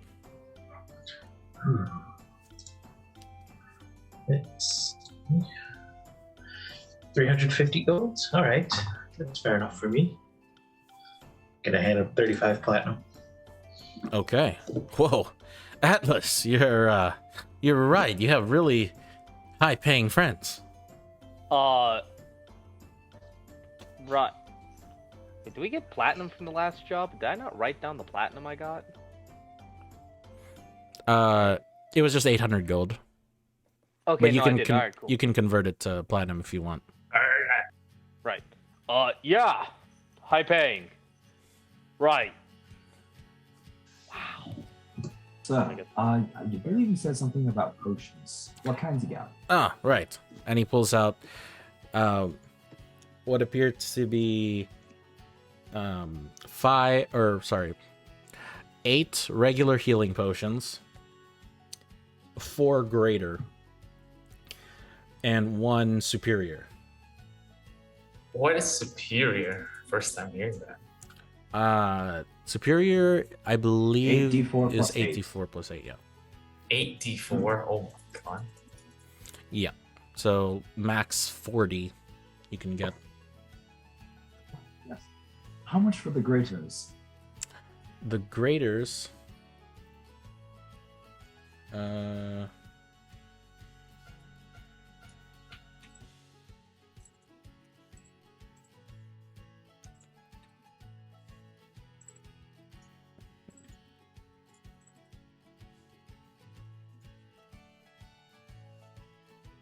The graders will run you.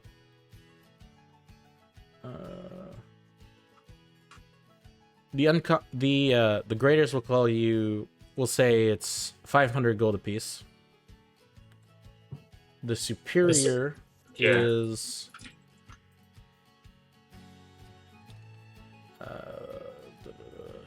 It's rare. The superior is roughly 5,000 gold. Or no, sorry, that's the 5,000? DM's guide. That's gonna be, we'll say, 3,400. And the regular healing potions are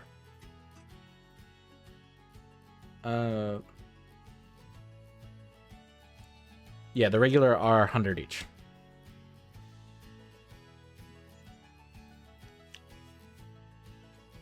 All right. Then in that case, I can buy a greater, or 2 greater and, sorry, not 2 greater, a greater and 2 regular potions. 1 greater and 2 regular, right up. And so that would be 200, 700. Any chance we can knock that down to 650? Make a persuasion check. Okay, roll the 15. 15. And Yeah, we can. do I have anything? And a +1 to persuasion, so 16. He goes, yeah, well, keep coming back like Atlas says here, and we can knock it down. Oh, you can have that. That is a promise to come back. Yeah. I told you I'd bring good people. I'm surprised you came here of all places. Well, they wanted to see the shop, so I'm just like, oh, okay. That's good. So, brought back here. Most of the adventurers prefer going over to Kuzin's. But, weapons, armor, Oh, yeah. I like shinier stuff. I like to supplement my spell casting with potions, so that way I can save my healing for when it's really needed. So keep making the potions. You'll keep having me as a customer. Well, we'll do. Glad to have some customer feedback. Could I get 2 of the graders, please, good sir? 2 of the graders? Yes, sir. That'll put you at about 2 of the graders. That'll put you at about 1,000 gold. No, the graders were 100 each, right? No. The graders were 500. Oh, so yeah, the graders were 500. The regulars are 100. So 1,000. Regular is 100. Grader is 500. The superior is 3,400. Wait. I'm gonna get 2 regulars. Okay, 2 regulars. That'll be 200. Sorry. That'll be 200 gold. My bad. Yeah. Remember, you're only level 6. Yeah. So We went money is still somewhat of an issue. Yes. Okay, let me put this down in my quick. Nightshade, how are you looking on potions? Do you have any? I don't believe I have any. No. All right. No. Since you're going into the front of combat, take the greater healing potion. I prefer to stay back, but I'll take it anyway. Just in case. You tend to draw a lot of attention with your dagger throwing. All right, take.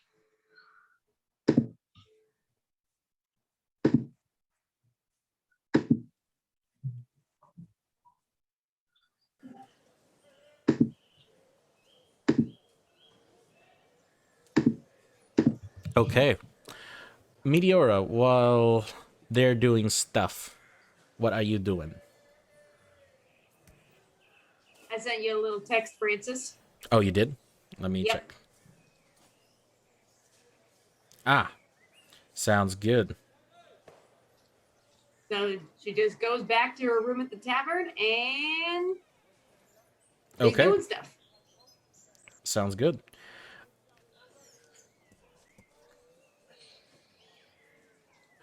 So, event, he goes, Atlas, my friend, it appears that, your friends are pretty good spenders. Mm-hmm. I just spoke with, Mr. Winters the other day, and he seems to have approved your, I believe you called it wire transfer. Yeah. So, just wanted to, in case he didn't tell you already. Perfect. All right. And I'll be sure to pick that up when we get done with this job with, we get done with this bodyguard job. Sure. Okay, so eventually you guys wait until night, Downtown. or you guys are going somewhere else? I'm ready to meet up with Andrew if you guys are. I'm fine with that. Yeah. Got that Well, thing. it's fine. It's time for another quest. Okay. Let's make this one a success. Eventually, you nightfall comes and you meet up with Andrin, who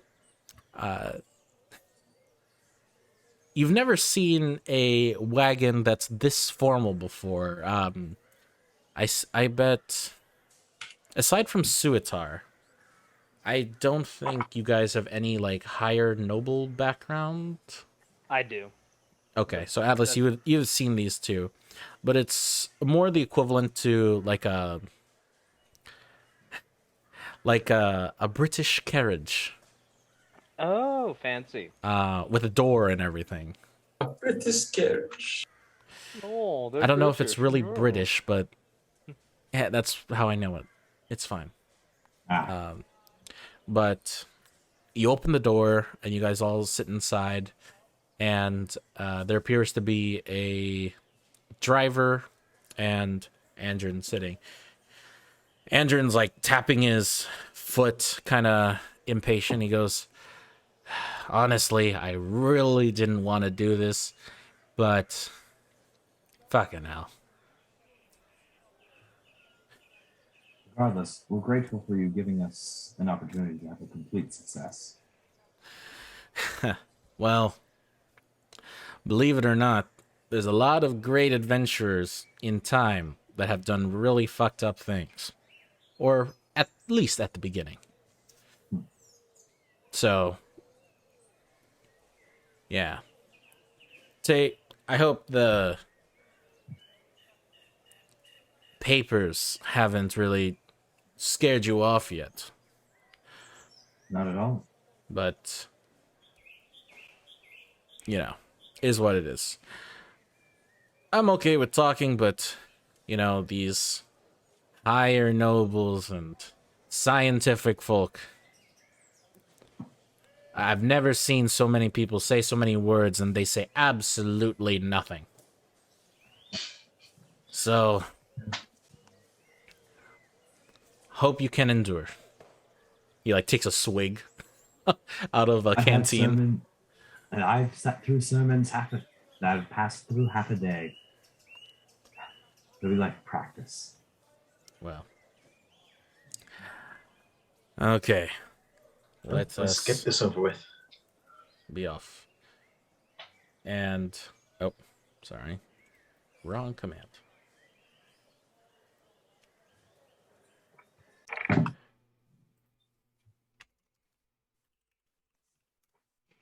Let's do a quest. Let's do a quest. For protecting people, yeah. I like how our group is protecting people when we have literally probably the best bodyguard squad. We have 2 giant dudes, an orc that's just Yeah. intimidating just to look at, a sneaky Yes. boy, and then a druid. It's great. Just walk me and Guy are just basically the bouncers, like the big bad boys. Hi. ID, please. ID. We need to see it. This guy ain't go. Take him to the side. I'm ready. I'm so ready for this. You guys travel toward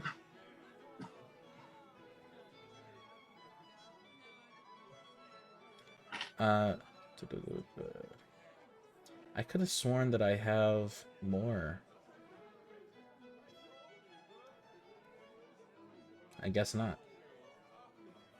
That's okay.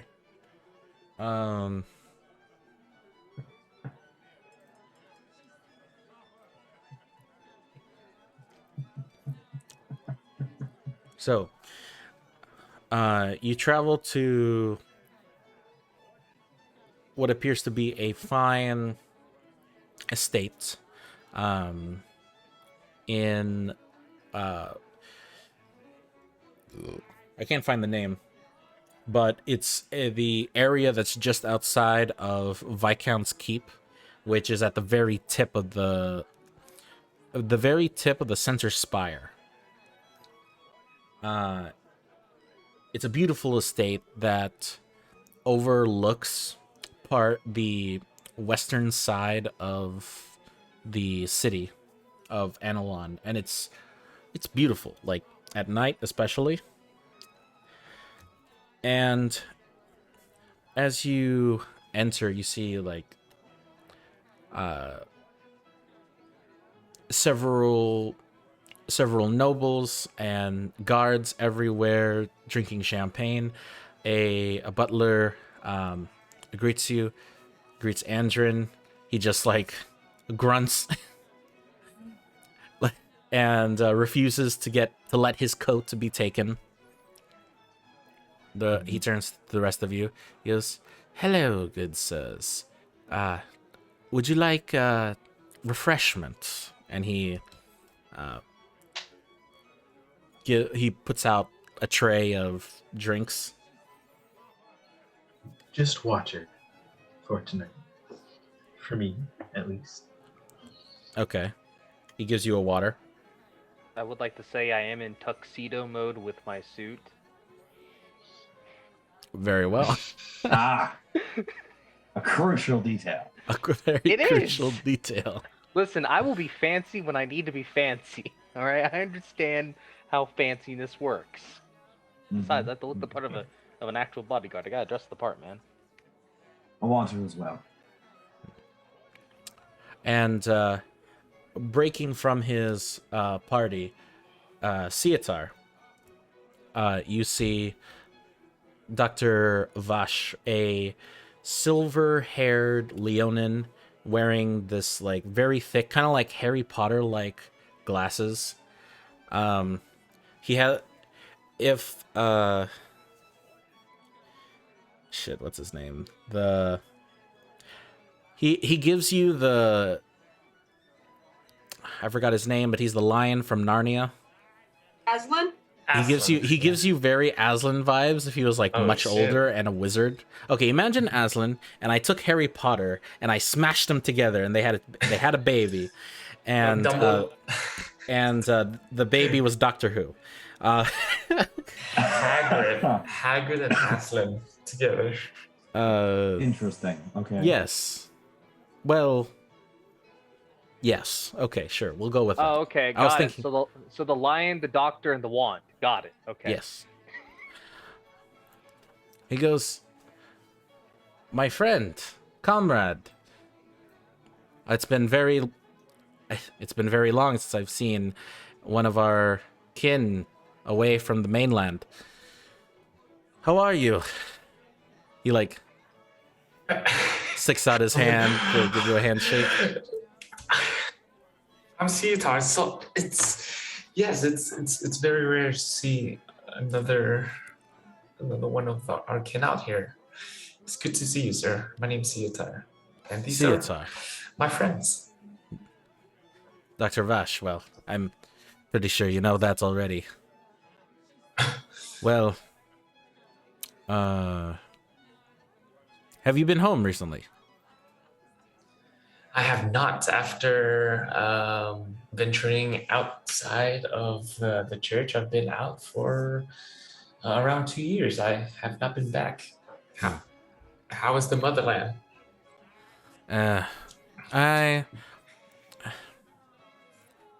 You know, you know how their politics go. They prefer to, with all due respect, they like to use their brawn and history and gusto to plan our future, but Right.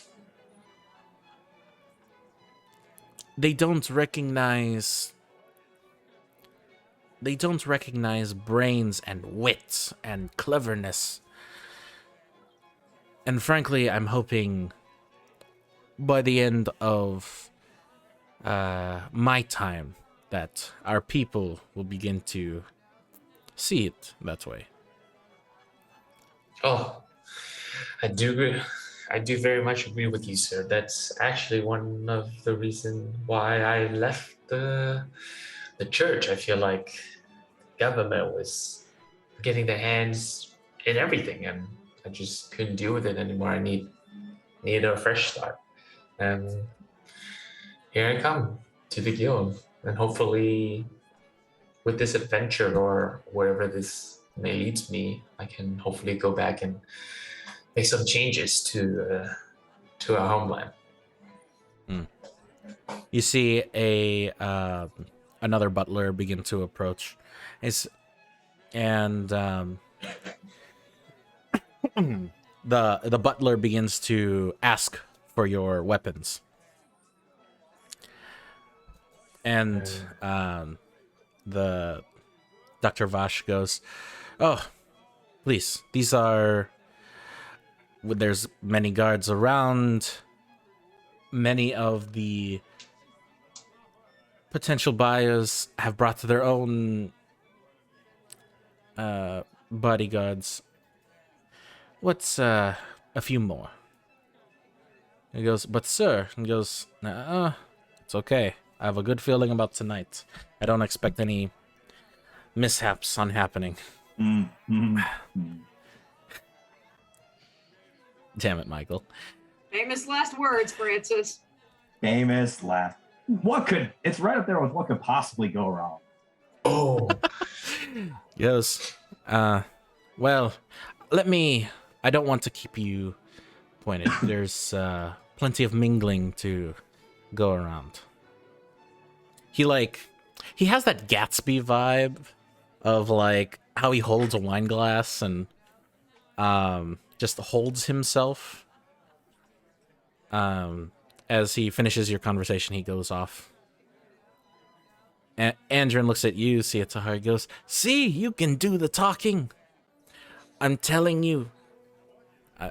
I'm telling you, Rusty, don't let what Rusty said get to you. You have enthusiasm. You have charisma." yes. Yes, that I do. Thank you. Thank you, Lord. Anyways, Do you guys mind if I take a quick look around? Just on my own. well, if you don't mind, I will be off where the drinks are. Fair enough. Wow.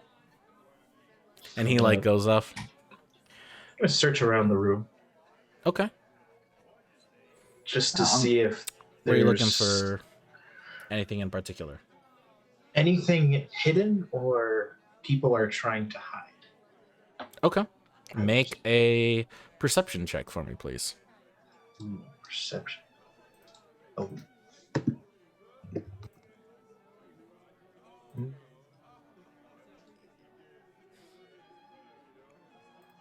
$15.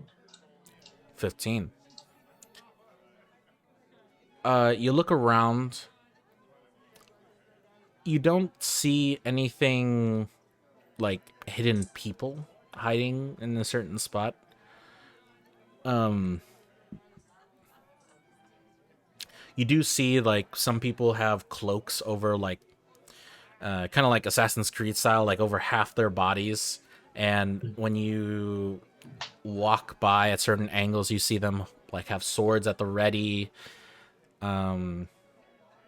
Besides from that, nothing too out of the ordinary. Okay. Then I'll just go back. I would like to be shadowing Andrin and just observe the people around us as we go along. See if anyone's trying to conceal ill intent towards either our target or towards Dr. Vash. Okay. What's your intelligence score? Intelligence score? Yeah, this is like your passive intelligence, basically. Passive intelligence is a 15. 15? Okay. Yeah.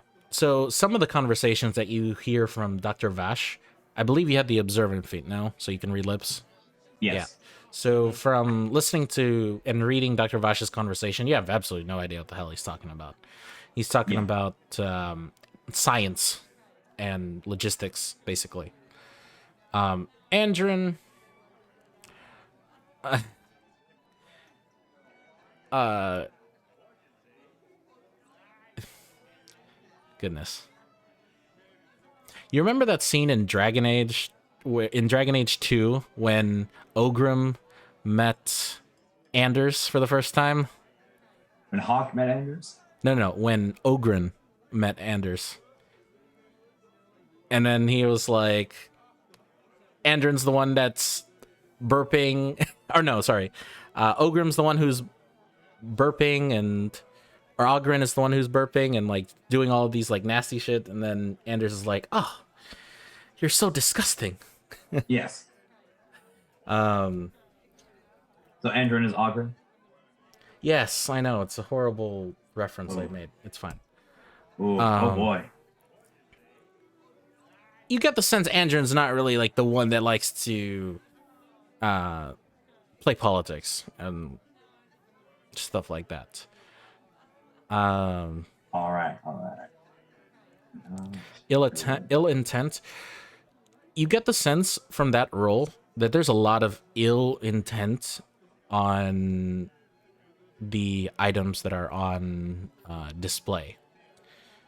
You begin to hear conversations of how like some people want to weaponize some research. Like, for instance, one of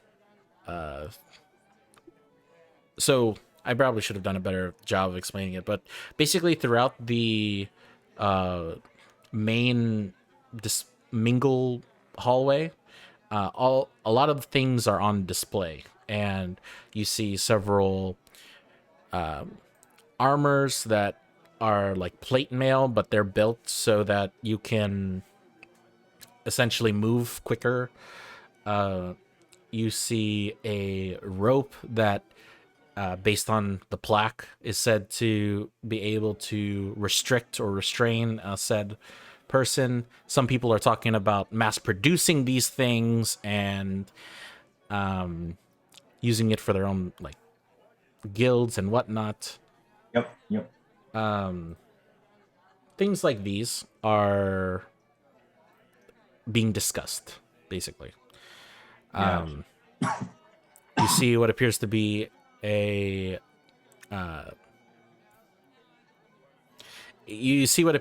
this ointment that can be used to heal wounds, about the same level as a potion, that costs less and are very easily, not easily, but are said to be easier to produce.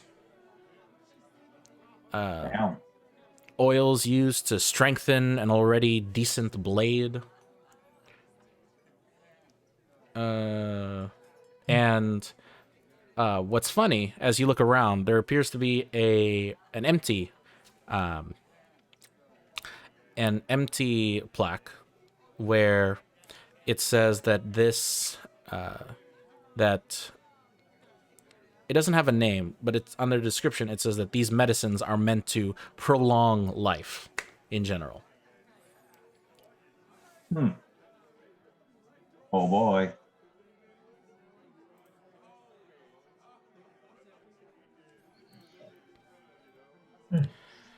So as A lot of stuff. as the crowd begins to quiet down, you see Andrin begin to he moves a few tables because each table is meant for like a table of 4, but since there's 5 of you, or I should say 6, he just pulls 2 tables together. Perfect. And you see Dr. Vash standing in the center of the display room. And you hear his voice begin to go louder. He says, friends, peers, merchants alike, if I haven't already greeted you, let me bid you welcome. We have a lot of things to talk about with you today, but first, let me introduce myself. My name is Dr. Vash Lurin. I hail from the Frivent Belt. and I have come to share my knowledge and pitch investments to your institutions. He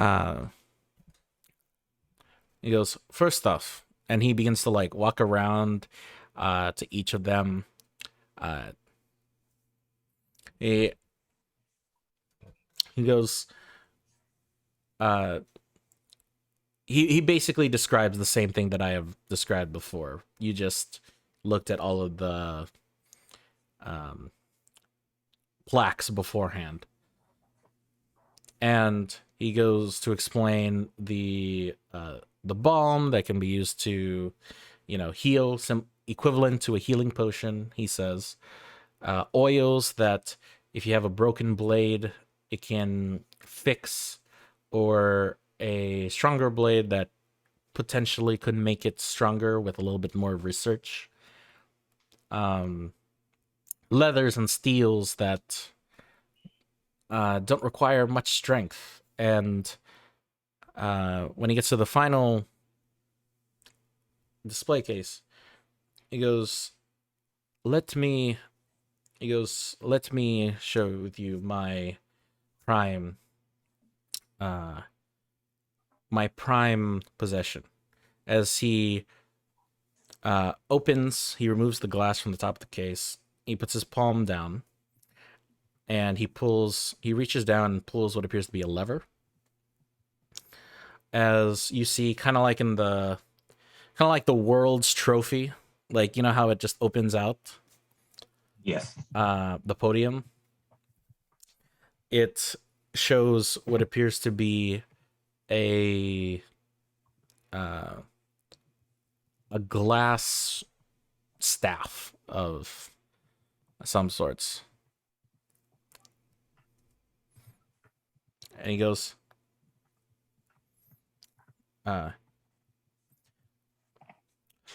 this, my friend, I will call it a staff of everlasting life. Many healing magics have attempted to do what I could have not, and I am telling you, this, if pursued, we can cure the potentials of disease, chronic mental illness, cancer, and so much more. And then you see like the crowd begin to, yeah, that's like golf clap, all of it. As you hear him present and he begins to speak more about it, he begins to like start coughing. As directly in front of you, he turns towards your direction, and he sees what appears to be a hole in his chest. Shit. Drips of blood from his mouth, and you see like the blood just sprays in a few members of the crowd, and the blood splatter shows what appears to be this arm-like blade. This blade-like arm. There you go. This blade-like arm that's about 3 feet long that expands as it reaches the elbows, and it just stabs through his chest. The splatter reveals the creature as he looks towards the rest of you. Sir, get down. I'm gonna need Oh. you guys. Are you guys doing anything? I'm gonna try to get our player to hunker down. You getting Andrin to buckle down? Yeah, buckle down. How far away is Dr. Vash from the stage, or where we are? Dr. Vash. Let me load up Roll20 real quick.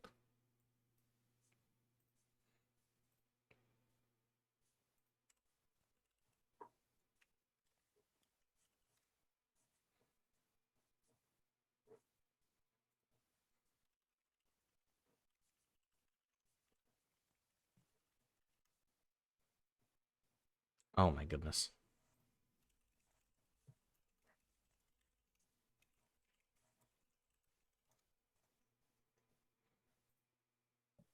Do this. Okay.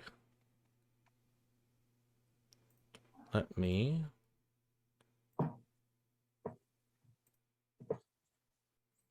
You guys are roughly.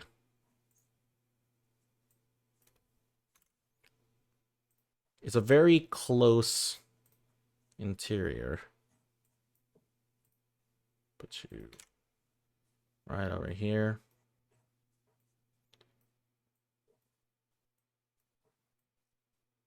Atlas. You know what? I'm gonna say this person here is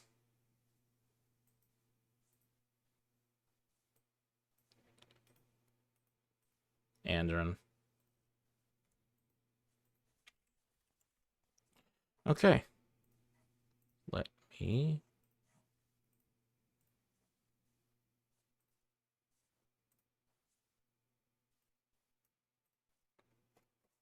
go to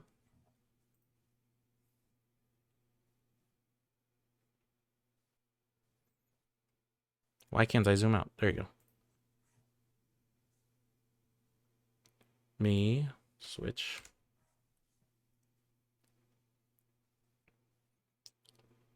And where's the music? Give me the music. Da-da-da-da.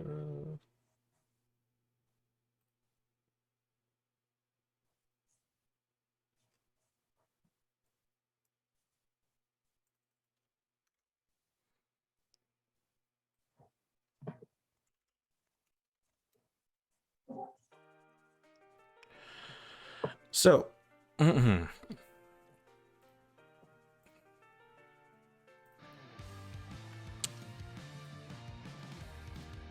you're telling Andron to hunker down. You are roughly 30 feet away from him. All right.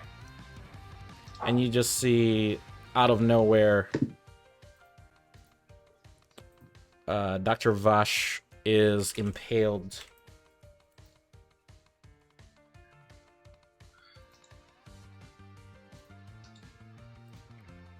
Lovely. Dr. Vash is impaled.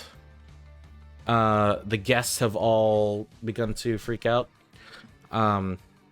So Nightshade is throwing Andron down. Are the rest of you doing anything? I would like to dash towards Dr. Vandron. Okay, well,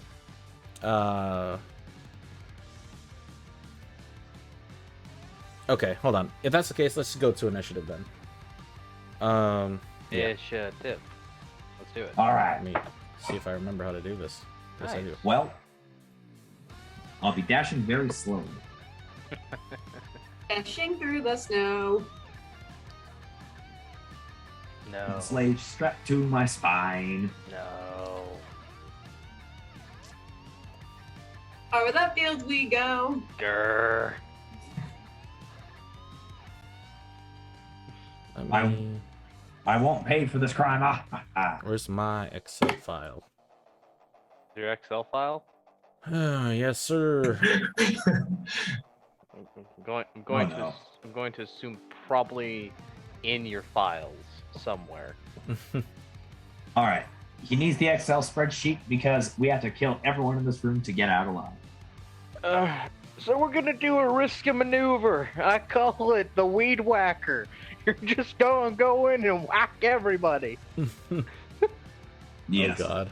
I learned from a very specific dwarf specialized in this technique against a bunch of homeless people.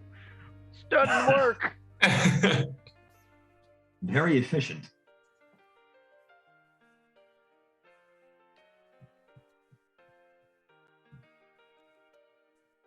I need to know its stats. That's a little important. Kind of, yeah. Okay. 25 to 20. 20 to 15. Oh no. 15 to 10. Guys, guys, come on. 14. 14 as well. 10. Okay. Greg, no. Gregory. Greg, no.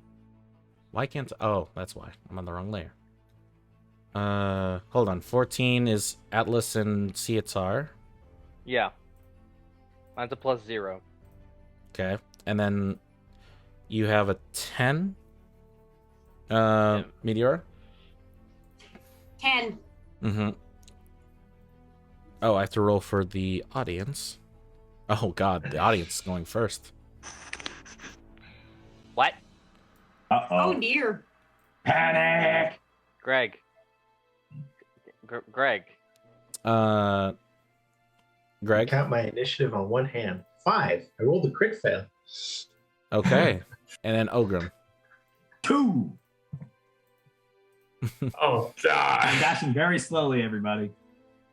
Very slowly. Okay. It is the crowd's turn. The crowd is freaking the fuck out. The nobles, they are going to run.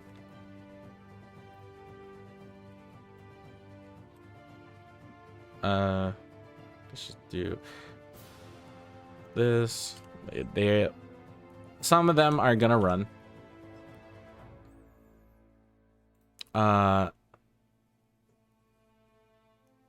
This one over here will move up towards the Dr. Vash, see what's going on. This woman will run. This man will run. And the rest are... Man, I shouldn't have angled them. They are just going to run away. As But you they- do. But they are just regular people. They cannot move. Or they cannot move as fast.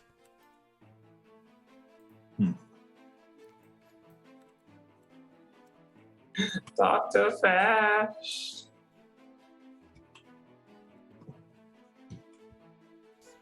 As these people will go this way. Making your way through the crowd. And that is their turn, basically.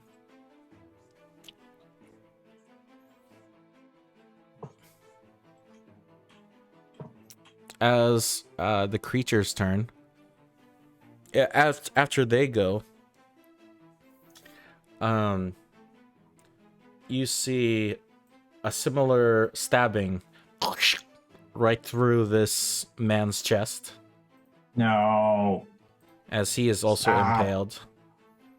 And as one of these two noble ladies in green run past, he's using his reaction attack, which, yeah, they're regular people. They're not adventurers, and they're not wearing any armor.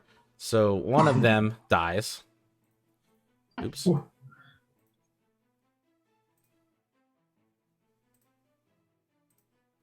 And that is its turn. How do you lose a woman? Cietar, it is your turn.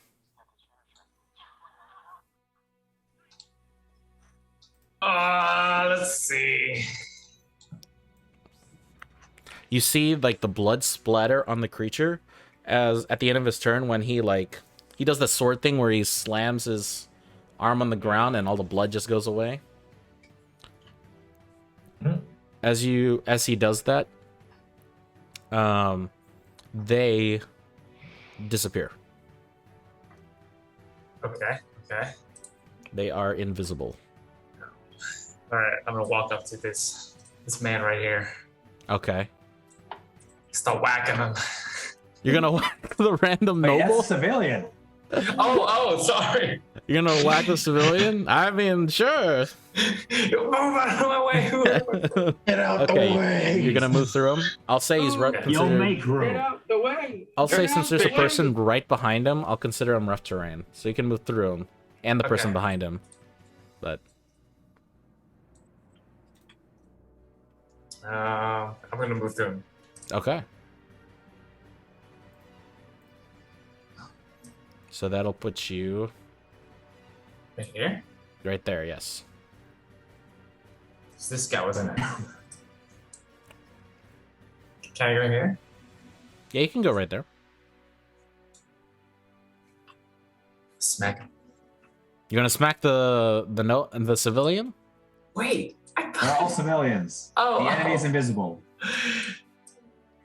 I'm gonna go here. Okay, you're gonna Don't go kill there. the rich slobs Yeah, until yeah, they yeah. attack us. They I'm deserve going- to die, but it's fine. I'm gonna summon my magic weapon. Okay, you cast magic weapon. Can I like prepare a Yeah, you can hold an action.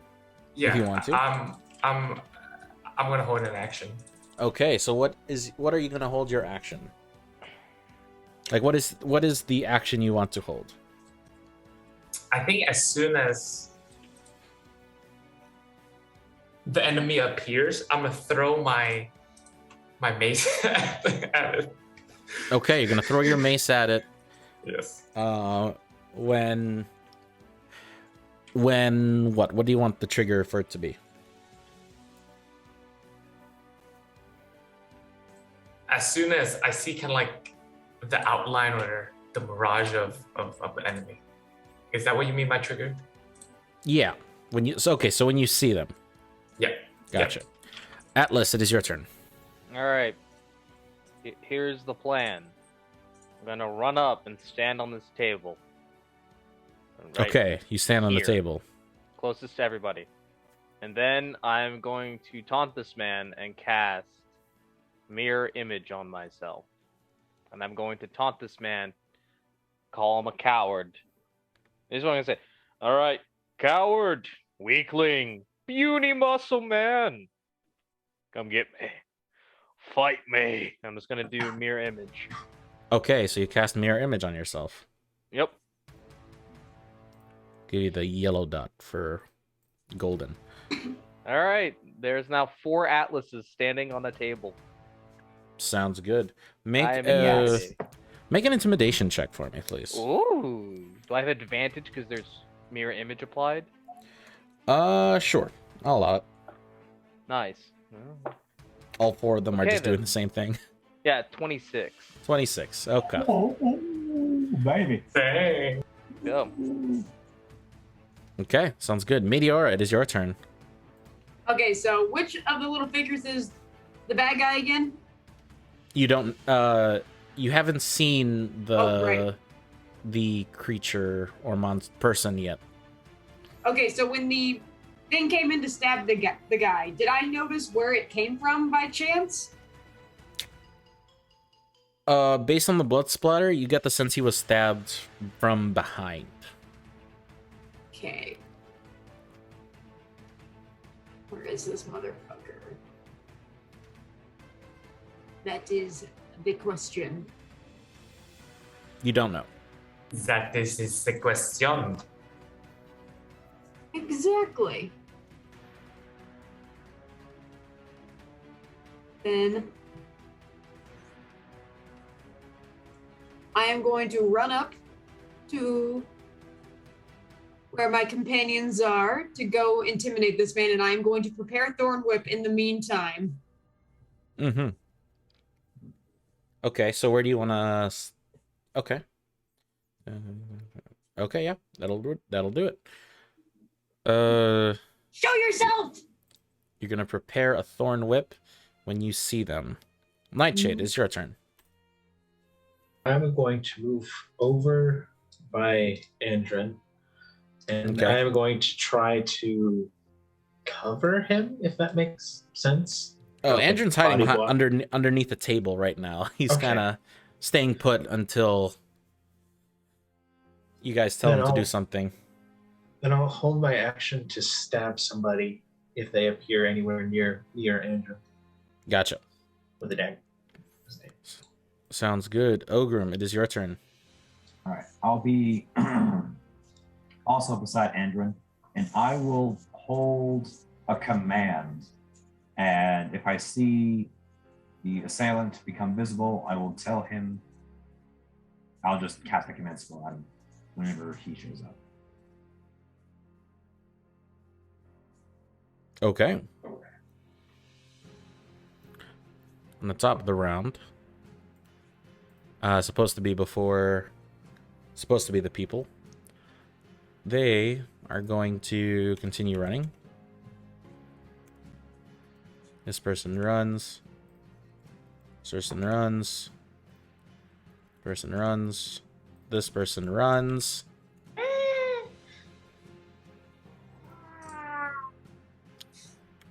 This person runs. And everybody's out of the room except for Andrin and you guys. And the dead people.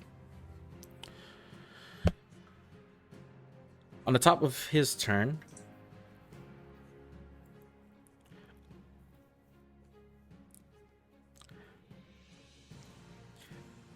Cietar, you look as the creature, or you don't see the creature. You see what appears to be the glass rod that Dr. Vosh was presenting. Mhm. All of a sudden, floats and then breaks.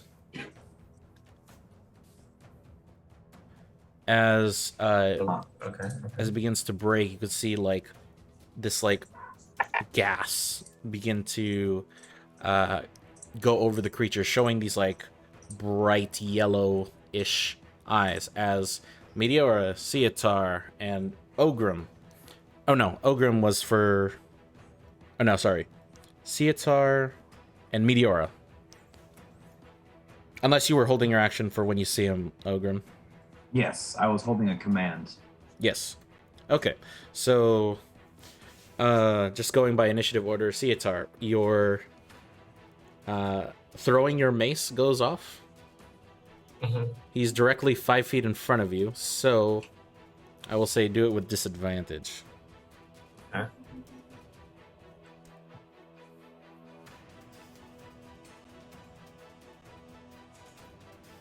$20.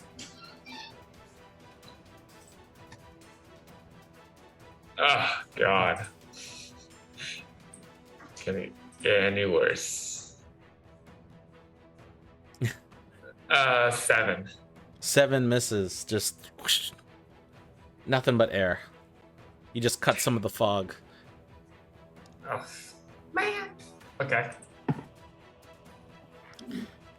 Meteora? Well, I can't see him because he's standing directly in front of Cietar, and Cietar is taller than me. You see like the gas coming out from the glass rod. And I'll say that's like enough to give you like, you don't see him, but you have an idea. You have a silhouette. You have a vignette. That's a better. Is it possible to step to the side? That way I don't hit Cietar accidentally? That would have to have been on your turn. Damn it. This is just a reaction. You can still make your attack, right? Yeah, but it's Thorn Whip. If I try to grab where the guy was, I would get Cietar too. You can, well, if you pull him or if you pull them, then they'll go into the space that's open that's closest to you. They won't like hit Cietar. Like it's a single target spell. Gotcha. So, bam. Okay.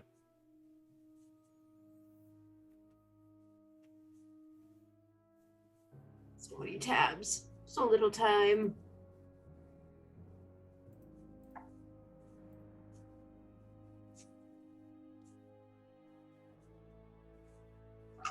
attack. Well, that doesn't hit him. I rolled a 3. Oh no. Okay. So that you cast your thorn whip, you hit the ground. Ogrim, you begin to cast command. DC 15 wisdom save. Wisdom save. Yes.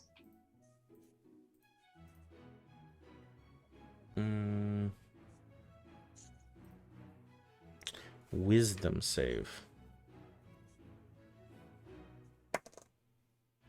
That is a failure. All right. And my command is reveal. Okay. That happens at the start of their turn, correct? Yep. And they spend their action doing that. Let me. Yeah, so it'll happen next turn. This is Yes. Yeah. Okay, so your is to reveal. Cietar's and Meteora's went off. Yes, it spends its turn doing that. It's going to... It's going to move.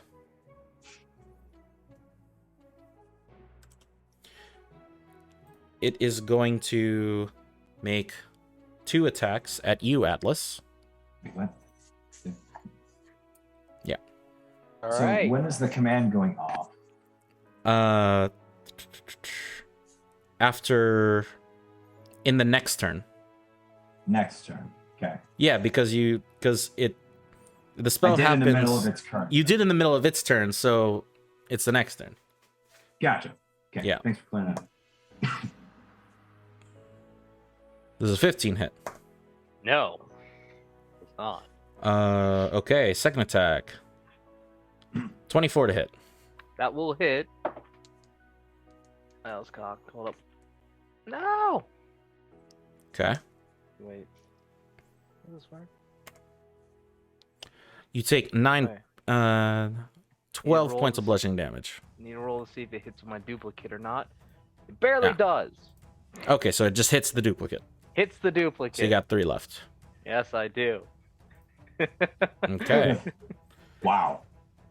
You got Uh, 4 duplicates? That's nuts. I have 3 duplicates. Okay, I have so you have 2 duplicates left. Yeah, You got 2 left. I got 2 left.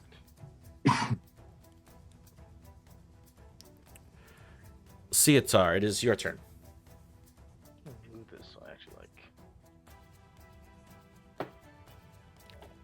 It's one of those you don't see it but you know it's there. Okay, I'm gonna occupy the space in front of me to see if it's there because Okay. it was fighting. Okay, you walk through into the space, no problem. Yeah. Okay, I'm gonna. Could I tend to Dr. Vash? Make a medicine check for me. Okay, very nice, very nice. Gonna try to bring him up. That's it. Oh, proficient. Oh, 11. 11. You look at the state of the body, and just from examining his wounds, you get the sense that he has taken too much damage to be saved. Oh my goodness! Like he got surprised and one shot basically. Now I'm being very mad to see one of my person die. Oh, it's only 5 feet. Okay. I'm going to use Word of Radiance in front Okay. of me, and I'm gonna just roar. Okay, so what do I have to do for that? Spicy. Let me see. Nothing. I just rolled damage.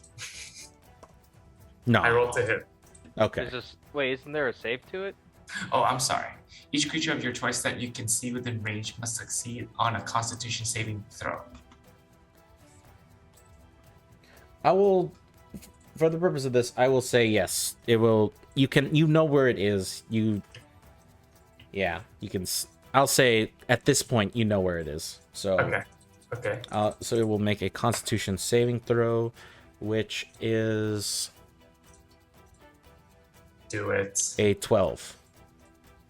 Really? I rolled a 12. Did that fail or succeed? If it's a 12, Yes. it succeeds. It succeeds? Oh, no. Yeah. Wait, what's Damn. your spell save, Gee? Spell save. Yeah. Yeah, it should be under spells. Yeah, spell save 12. Oh, Oh. Oh, sadness. it's okay. It's okay. It's okay. It's okay. I get that fix. I get that fix. Still got. Okay, there you go. Yeah. Atlas, yeah, it is your turn. So Francis, let me You paint feel a this strike. picture. Yeah, I do. Do I know where the strike came from?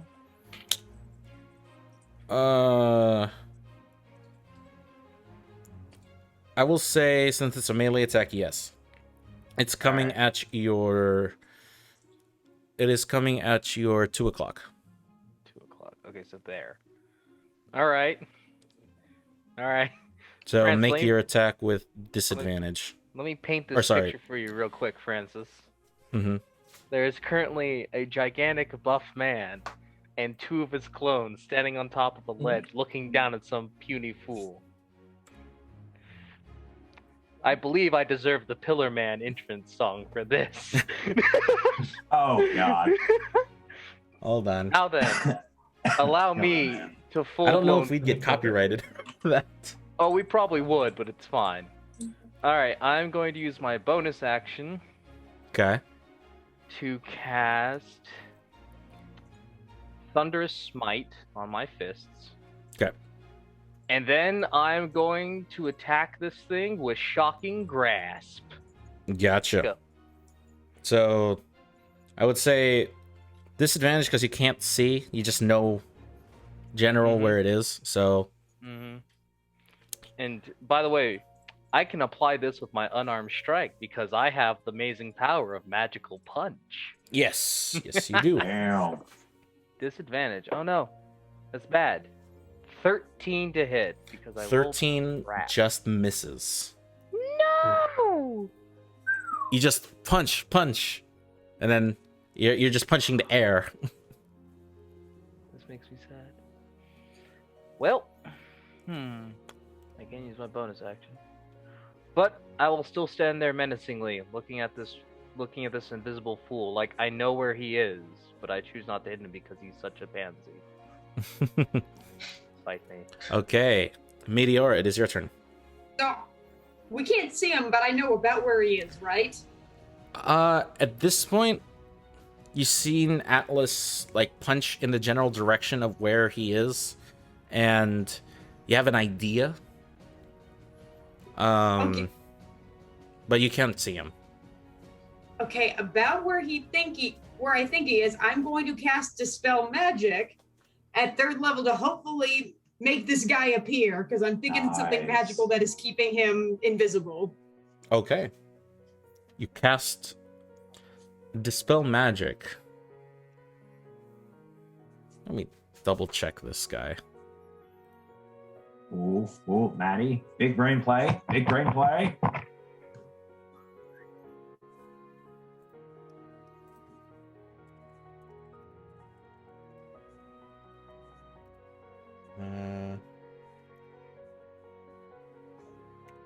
Me.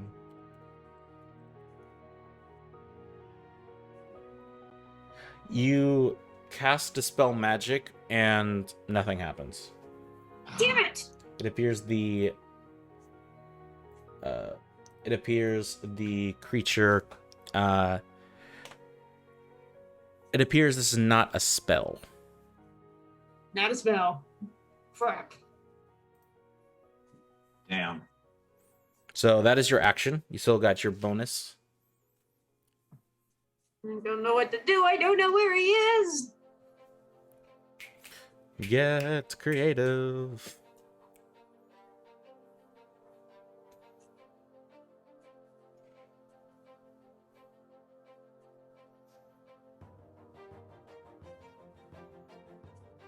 Yep, nope, because I used the spell.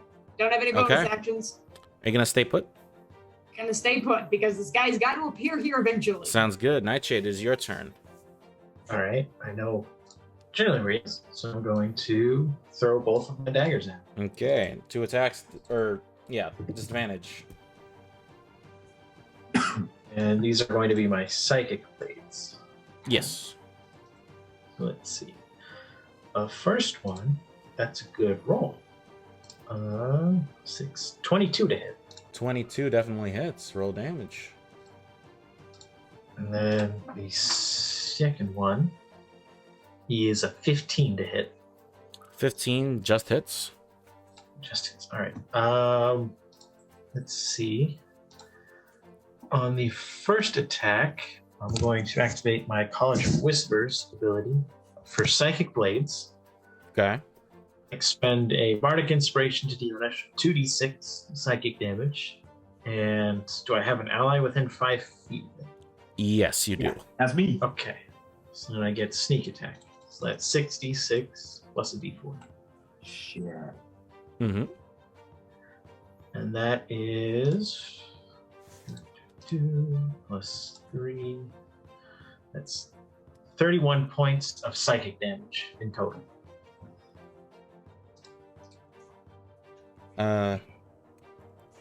You said 33 of psychic? 31. 31 of psychic. Gotcha. Mhm. Ooh.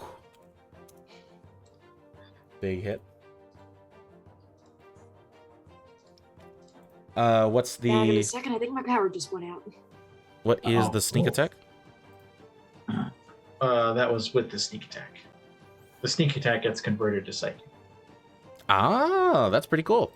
Gotcha. Yeah. Yeah, that'll do it. You throw the dagger. The dagger just stabs into the air and just like dissipates. Because it's a psychic dagger. Mhm. Ogren, it is your turn. Okay.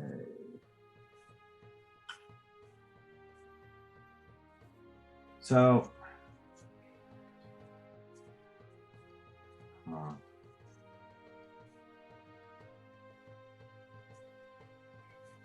so let's see here.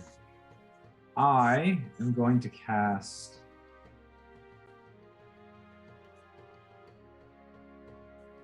Well, I need to double check the wording of the spell real quick.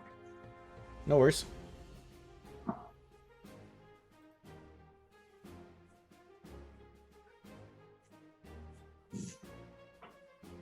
You know what? Fuck it. I am going to fire a first level guiding bolt at the creature in this space that's been hit by Alex's attack. Gotcha. Or Nightshade's attack. With disadvantage, yes? Yes. All right. Aw, that was a 19. Okay. Aw. That's a 9 plus 7, 16. 16 will definitely hit. All right. It takes 3 plus 12, 15 points of radiant damage. Ooh. And the next attack has advantage on it. 15 points of radiant damage. And yeah, you guys just see you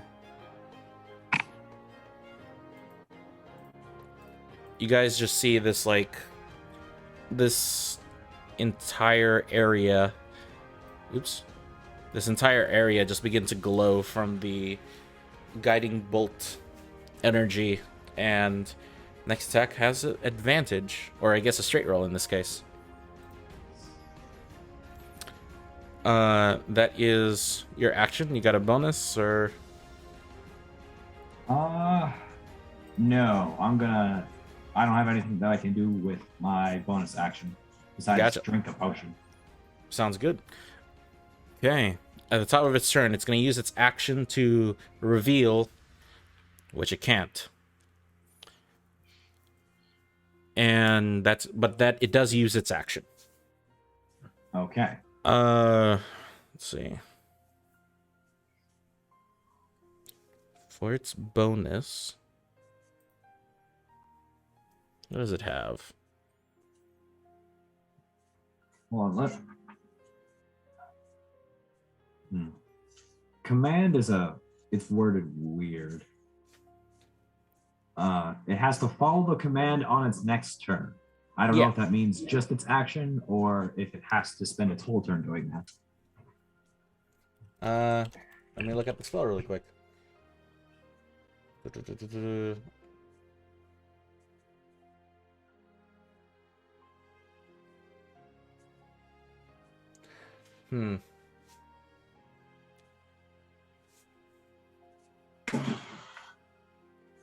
Oh, if the target, if you can't, if it cannot follow your command, like it physically cannot, meaning that the spell has no effect. So it does have its action. That's what it says here. So it cannot follow the command. So the command spell never took it into effect. What? It. That's not how it's worded. It just has no effect if it's undead, it can't understand the language, or if the command is directly harmful to it. No effect.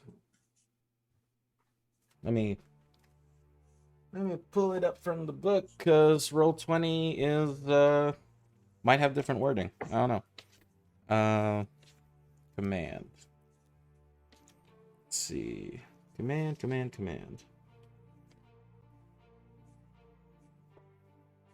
You speak a one-word command.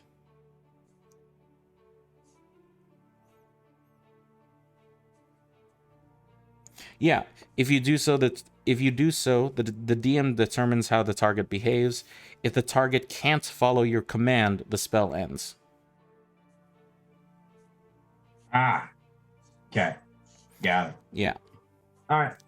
Sounds good. So it cannot. It's not capable of following your command. So it would have its action still. Okay. Damn it.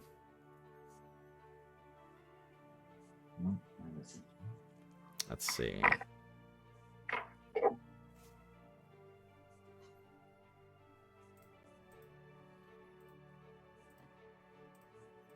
It's gonna make 2 attacks against you, Atlas. First one fails. Second one hits. So All right, hold on. your Will it hit me? That's the great. yeah, will it hit you? It hits my duplicate. Okay. The other duplicate just vanishes out of nowhere. I got 1 duplicate left.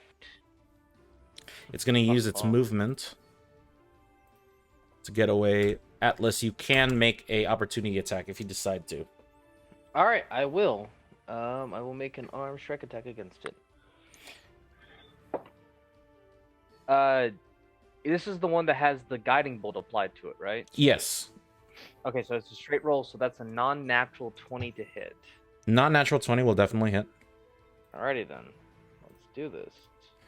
So it will be taking this plus an additional 2d6 thunder damage from Thunderous Smite hitting it.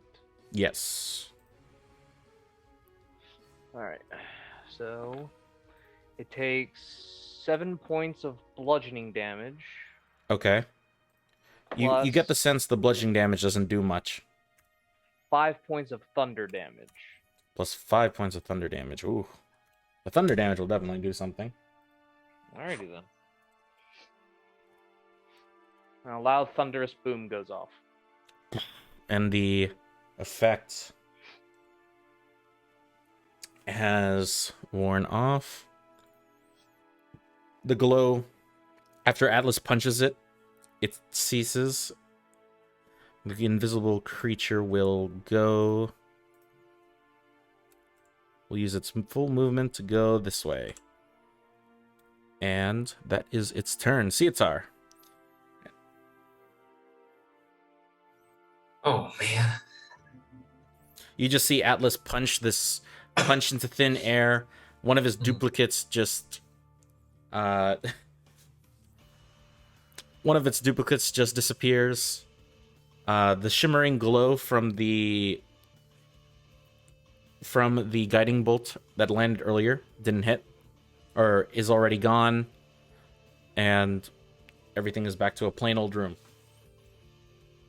I'm gonna move to the space behind where Atlas punched. Okay. This is right here. Like It's if he more. Yeah. And then, can I make like a 180 swing? Just like Okay, I'll allow it. Sure. Okay. 180 swing. Yeah, just to check if it's there. Yeah. With my morning star. Sounds good. You just like a wrecking ball. Yes. I Nat 20, 27. Oh, Nat 20. Sorry. You are definitely sure that it is not there in that space. No. Nice. Nice. I crit the fucking air. The air will learn today to be as scared as Ceotar. It's gonna tell all of its hydrogen friends, all of its oxygen pals, like, For man, 6 seconds. you Actually, became an no. Since you rolled a airbender. natural 20, you did so well, you knocked down one of the chandeliers. It just crumbles on the floor. Damn it. I let out another roar of like disappointment, anger. But you are for sure that there is nobody within your 5-foot range.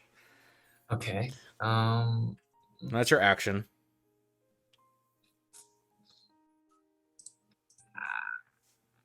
Okay. 5-foot range. Okay, I'm gonna move back over here. Okay. Just Where are you? Where are you? Start Where are taunting the air. you? Girl Where is he? from Rome. Okay. Sorry. Life is Strange thing. If anybody's listening, this knows what I mean. You're welcome. Okay, Atlas, it is your turn. okay, could I do like an Arcana check to, since I just hit it with my own magic, could I see if I could maybe track down where it's going or where it's at? Make a survival check for me, please. Survival. All right. Yeah, this is you. Why are you rolling low tonight, Dice? What the hell? Yesterday you were rolling high. That's a 6. Yeah, you're trying to look for depressions in the carpet, and there's none to be had. All and right. You're unable to find. I'm gonna run over here then, and I'm going to ready an action of Primal Savagery Okay. for anything that hits one of my clones. Okay. Hits me or hits one of my clones. I'm gonna strike at it, Sounds good. and that will be my turn. Meteora, it is your turn. Is Maddie back? Oh, yes, I'm back. Okay. The power's back on. No worries. Okay. So Atlas hit it and then it went away. Atlas hit it, and then it went away. Did I hear or sense anything about what direction it went in? What skill do you want to use to try to find the creature? I don't know. I just want to know where he went. I guess just with my passive perception of 15, did I sense what direction it went in?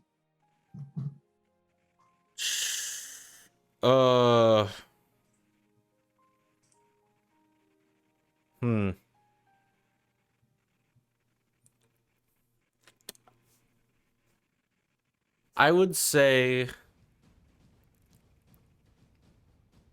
Shit. The last time Atlas punched it, it was here. Which direction it ran, you have no idea. But Okay, say that it again one was more time. originally there. The place where Atlas punched was right here. Okay. Wherever it went, you don't know. Crap.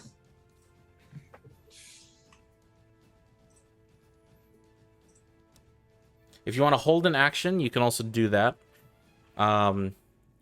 Like when it makes it attack, you want to attack it. I think that's what I'm gonna do. Okay. Nightshade. I'm gonna do this. I'm gonna hold my action to throw one of my daggers at it should it reappear. Okay, sounds good. Ogrim. All right. I'm going to walk 15 feet forward. I will cast Bless at 3rd level. So the whole party gets a D4 added to their attack rolls and saving throws. Sounds good. And then I will move 15 feet back to Andrew. And that's my turn. Everybody is blessed. And you are concentrating. Yes. It's now the creature's go. Okay, the creature...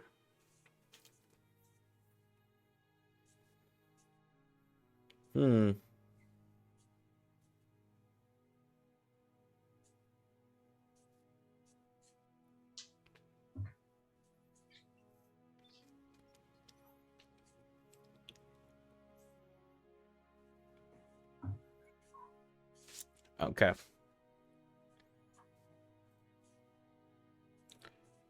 The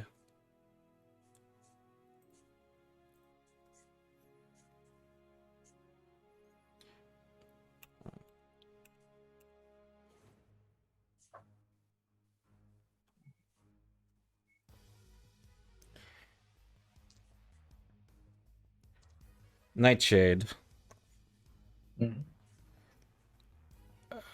does a 24 hit. Yeah, that'll hit. And the second one is a 21. That'll also hit. So, douche, both of you looking towards your left, Nightshade, you just feel 2 slam attacks being thrown against you.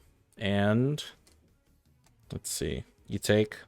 We'll get to all of the hidden actions just in a moment. 5. You take 6 points of bludgeoning damage. Ooh. Oh no, Right. 6 plus... Sorry, I forgot to add the modifier.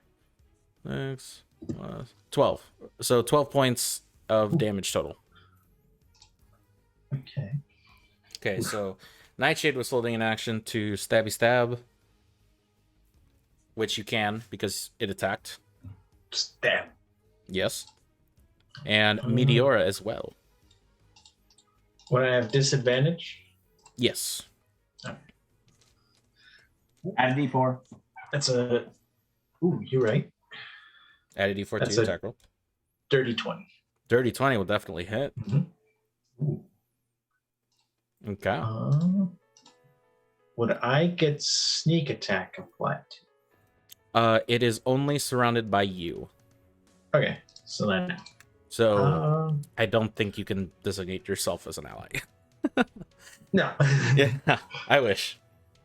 I'll use one of my bardic inspiration die to deal an extra 2d6 psychic damage. It doesn't take a bonus action to do it, does it? No, it's just when you hit. Okay. Sounds good to me. So then that is 4, 6, 18 points of psychic damage. 18 points of psychic damage. Oof. Okay. Meteora, what your attack? Now that I got a good idea of where he is and I saw that... You just see it Great. attack Nightshade. Yes, and now that I've seen it attack Nightshade and the Nightshade just hit him, I'm going to cast the Thorn Whip at him. Okay. Make your attack roll. A dice karma has changed. 17. 17, that'll definitely hit. 4. Plus 3, so... 7. 7 points of... What kind of damage is this again? What kind of damage is it? Piercing damage. Piercing damage. The piercing damage doesn't seem to have an effect as well as you had hoped. And the damage is halved to 3. What damage was it? 7 points Piercing. of damage. Ah. So it gets pulled towards you. You see the vine wrap around this creature. But it just breaks out, and it's going to move. Fuck. Again.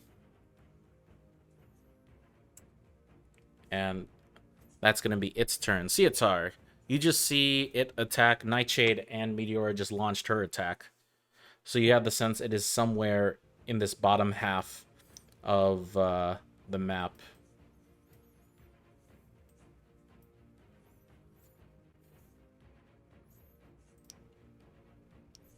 What you gonna do, Guy?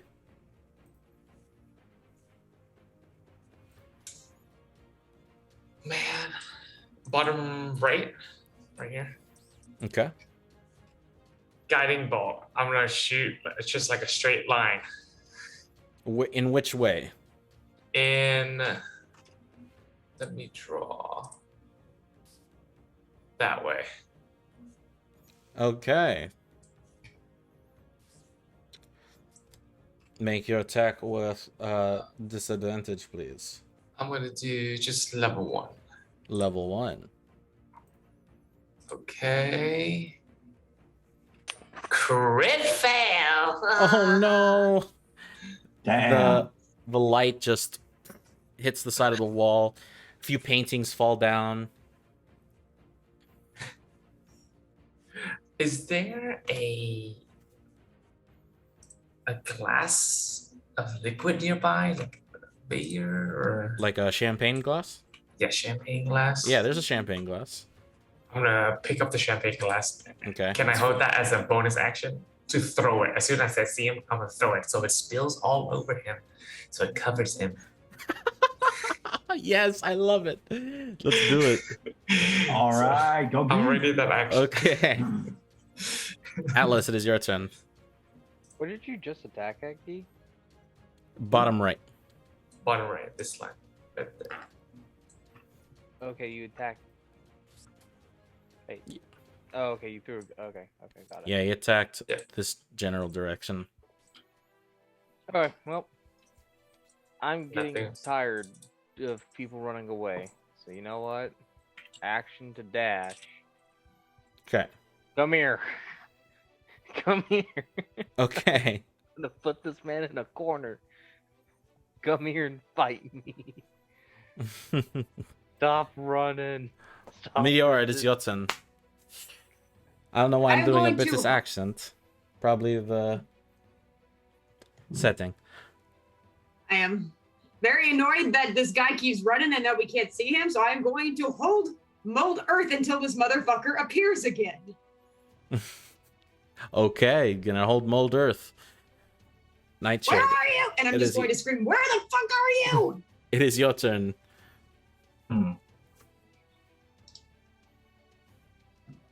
I will do a little cure wounds on myself at first level. You're gonna cure wounds at Cietar, first level. Did you remember your D4 bless? Okay. He crit You're failed. blessed. Ah, And then He crit failed on the Yeah, guiding yeah. bolt. gotcha. Yeah. Ogrim. Or sorry. Oh, Nightshade, I'm gonna take- your cure wounds on yourself. Yep, and then I'm going to take.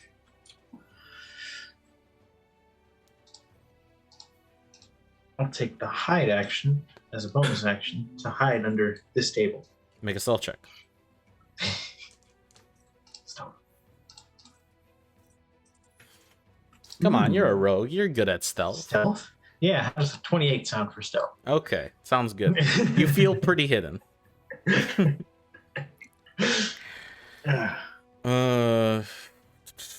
Ogrim, it is your turn. All right, I'm going to hold a 3rd level guiding bolt and wait for him to attack someone. Sounds good. It's now the creature's turn. Make that 2nd level, not 3rd level.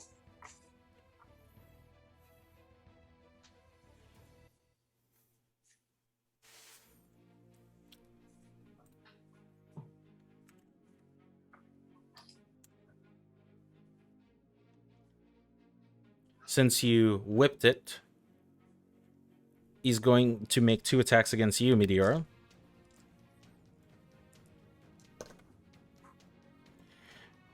First one misses with a natural 1.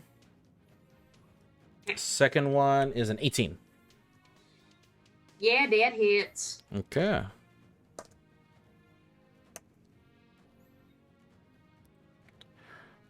Uh, 8 points of bludgeoning damage.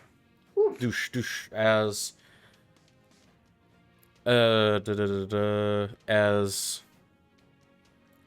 Ogrim and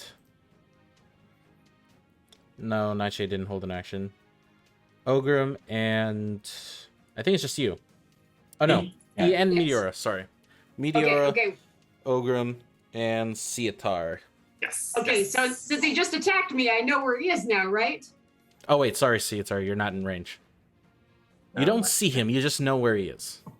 Okay, great. I'm going to cast the mold earth I've been holding right under his feet and have the dirt come up and swallow this man. Okay. Let me Hmm. double check. Okay. All right. Interesting. I like it. It belongs in the dirt. Okay.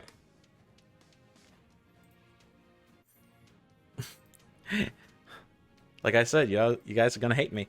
The mold earth enlarges and grabs at the space, but it doesn't grab anything. Like it's What? just How? How? you How? get the sense that it is made of air, and you cannot grip air.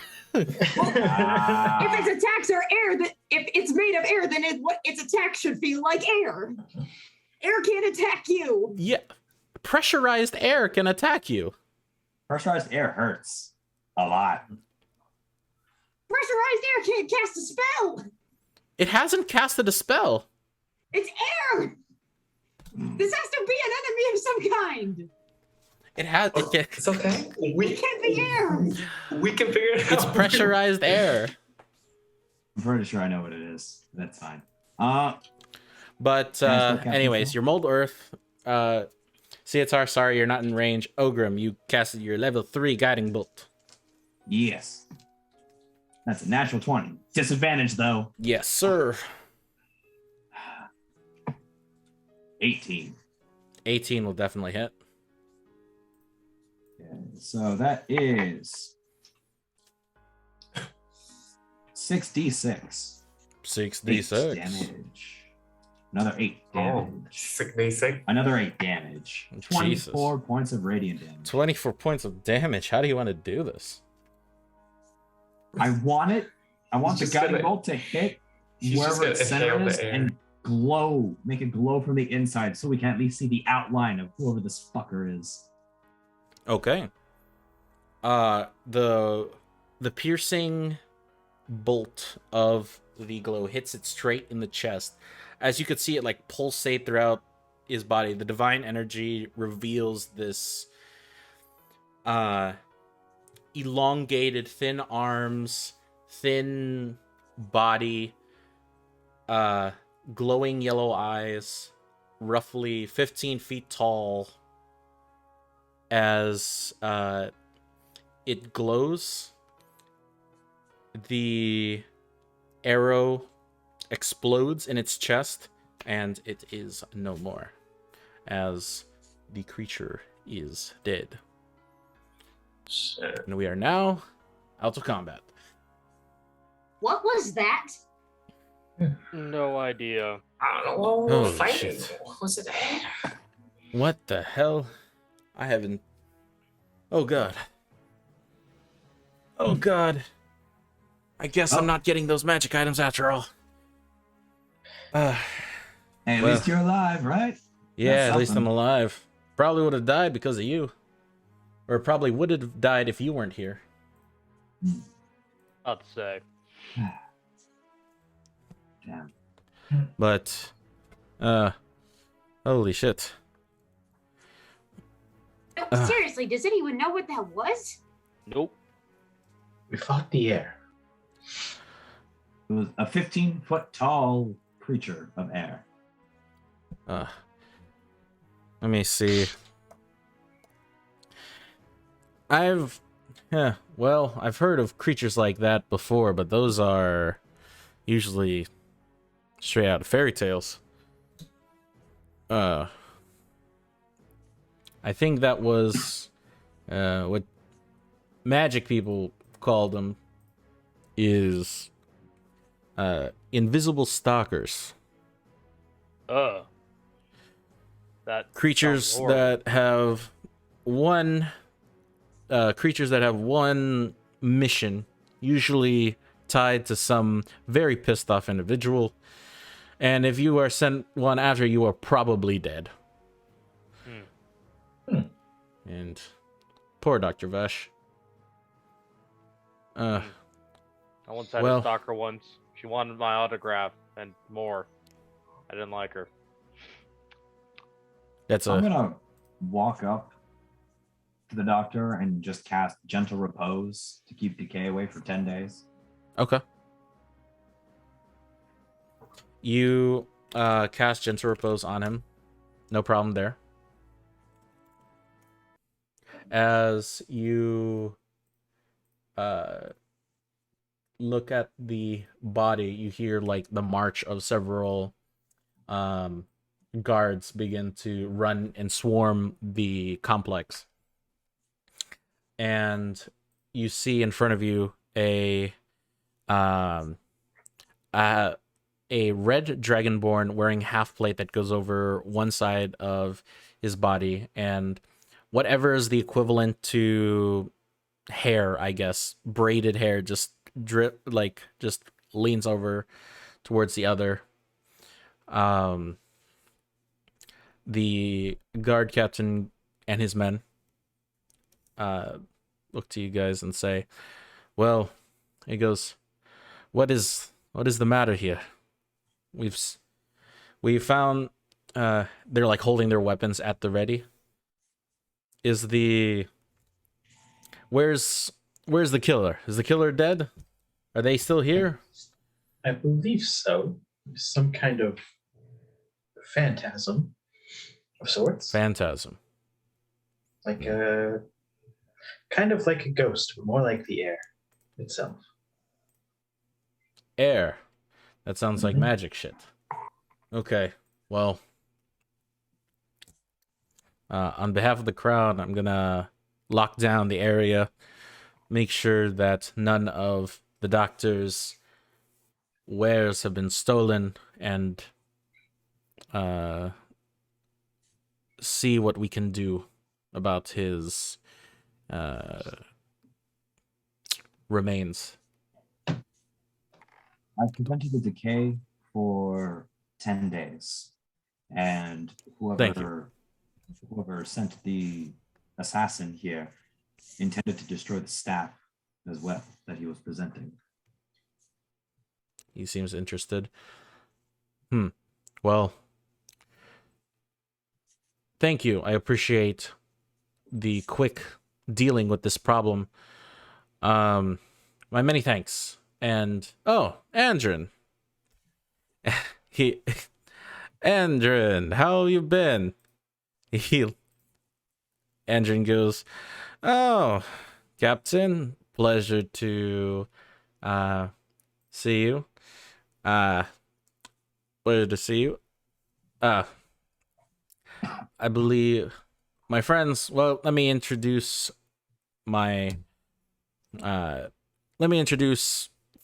old friend, old ally of mine, Knight Eldakar. And he like bows in a greeting. He goes, well, I'm glad to see the guild was able to put a stop to this. This will definitely boost your reputation for the next bit. He goes, fuck the politics. I wanted to come for a good drink and a few magical goods, but guess we'll have to wait another day for that. Nice. Eldakar goes, Well, I'll see what we can do. I don't know who's the inheritor, but I'm sure we can work something out. Great. Fantastic. And he whispers to the rest of the group. He goes, "You guys, I'm so happy. I didn't have to do much talking tonight." I just give him a discreet thumbs up. And he goes, "Well, me and my compatriots here are going to go back to the guild. Please let us know if you need help with anything." Azakara goes, "Don't worry, we'll take it from here." And you guys leave the state and head back to the guild, and that's where we're going to end tonight's session. Damn. So, yeah, there you go. Nice. Had some downtime. Fought air, punched Yeah. air. Francis, And- if I wanted to Air. fight air, I would go to work. What was that? What was that? That was air. An invisible stalker, Maddie. An invisible stalker. But anyways, thank you so much for watching, listening. If you made it this far, please let me know by rating it on iTunes or liking the video. And as always, I hope you guys enjoy the rest of your night or day or whatever time zone you're in. And I will see you in the next episode. So, bye-bye. Bye.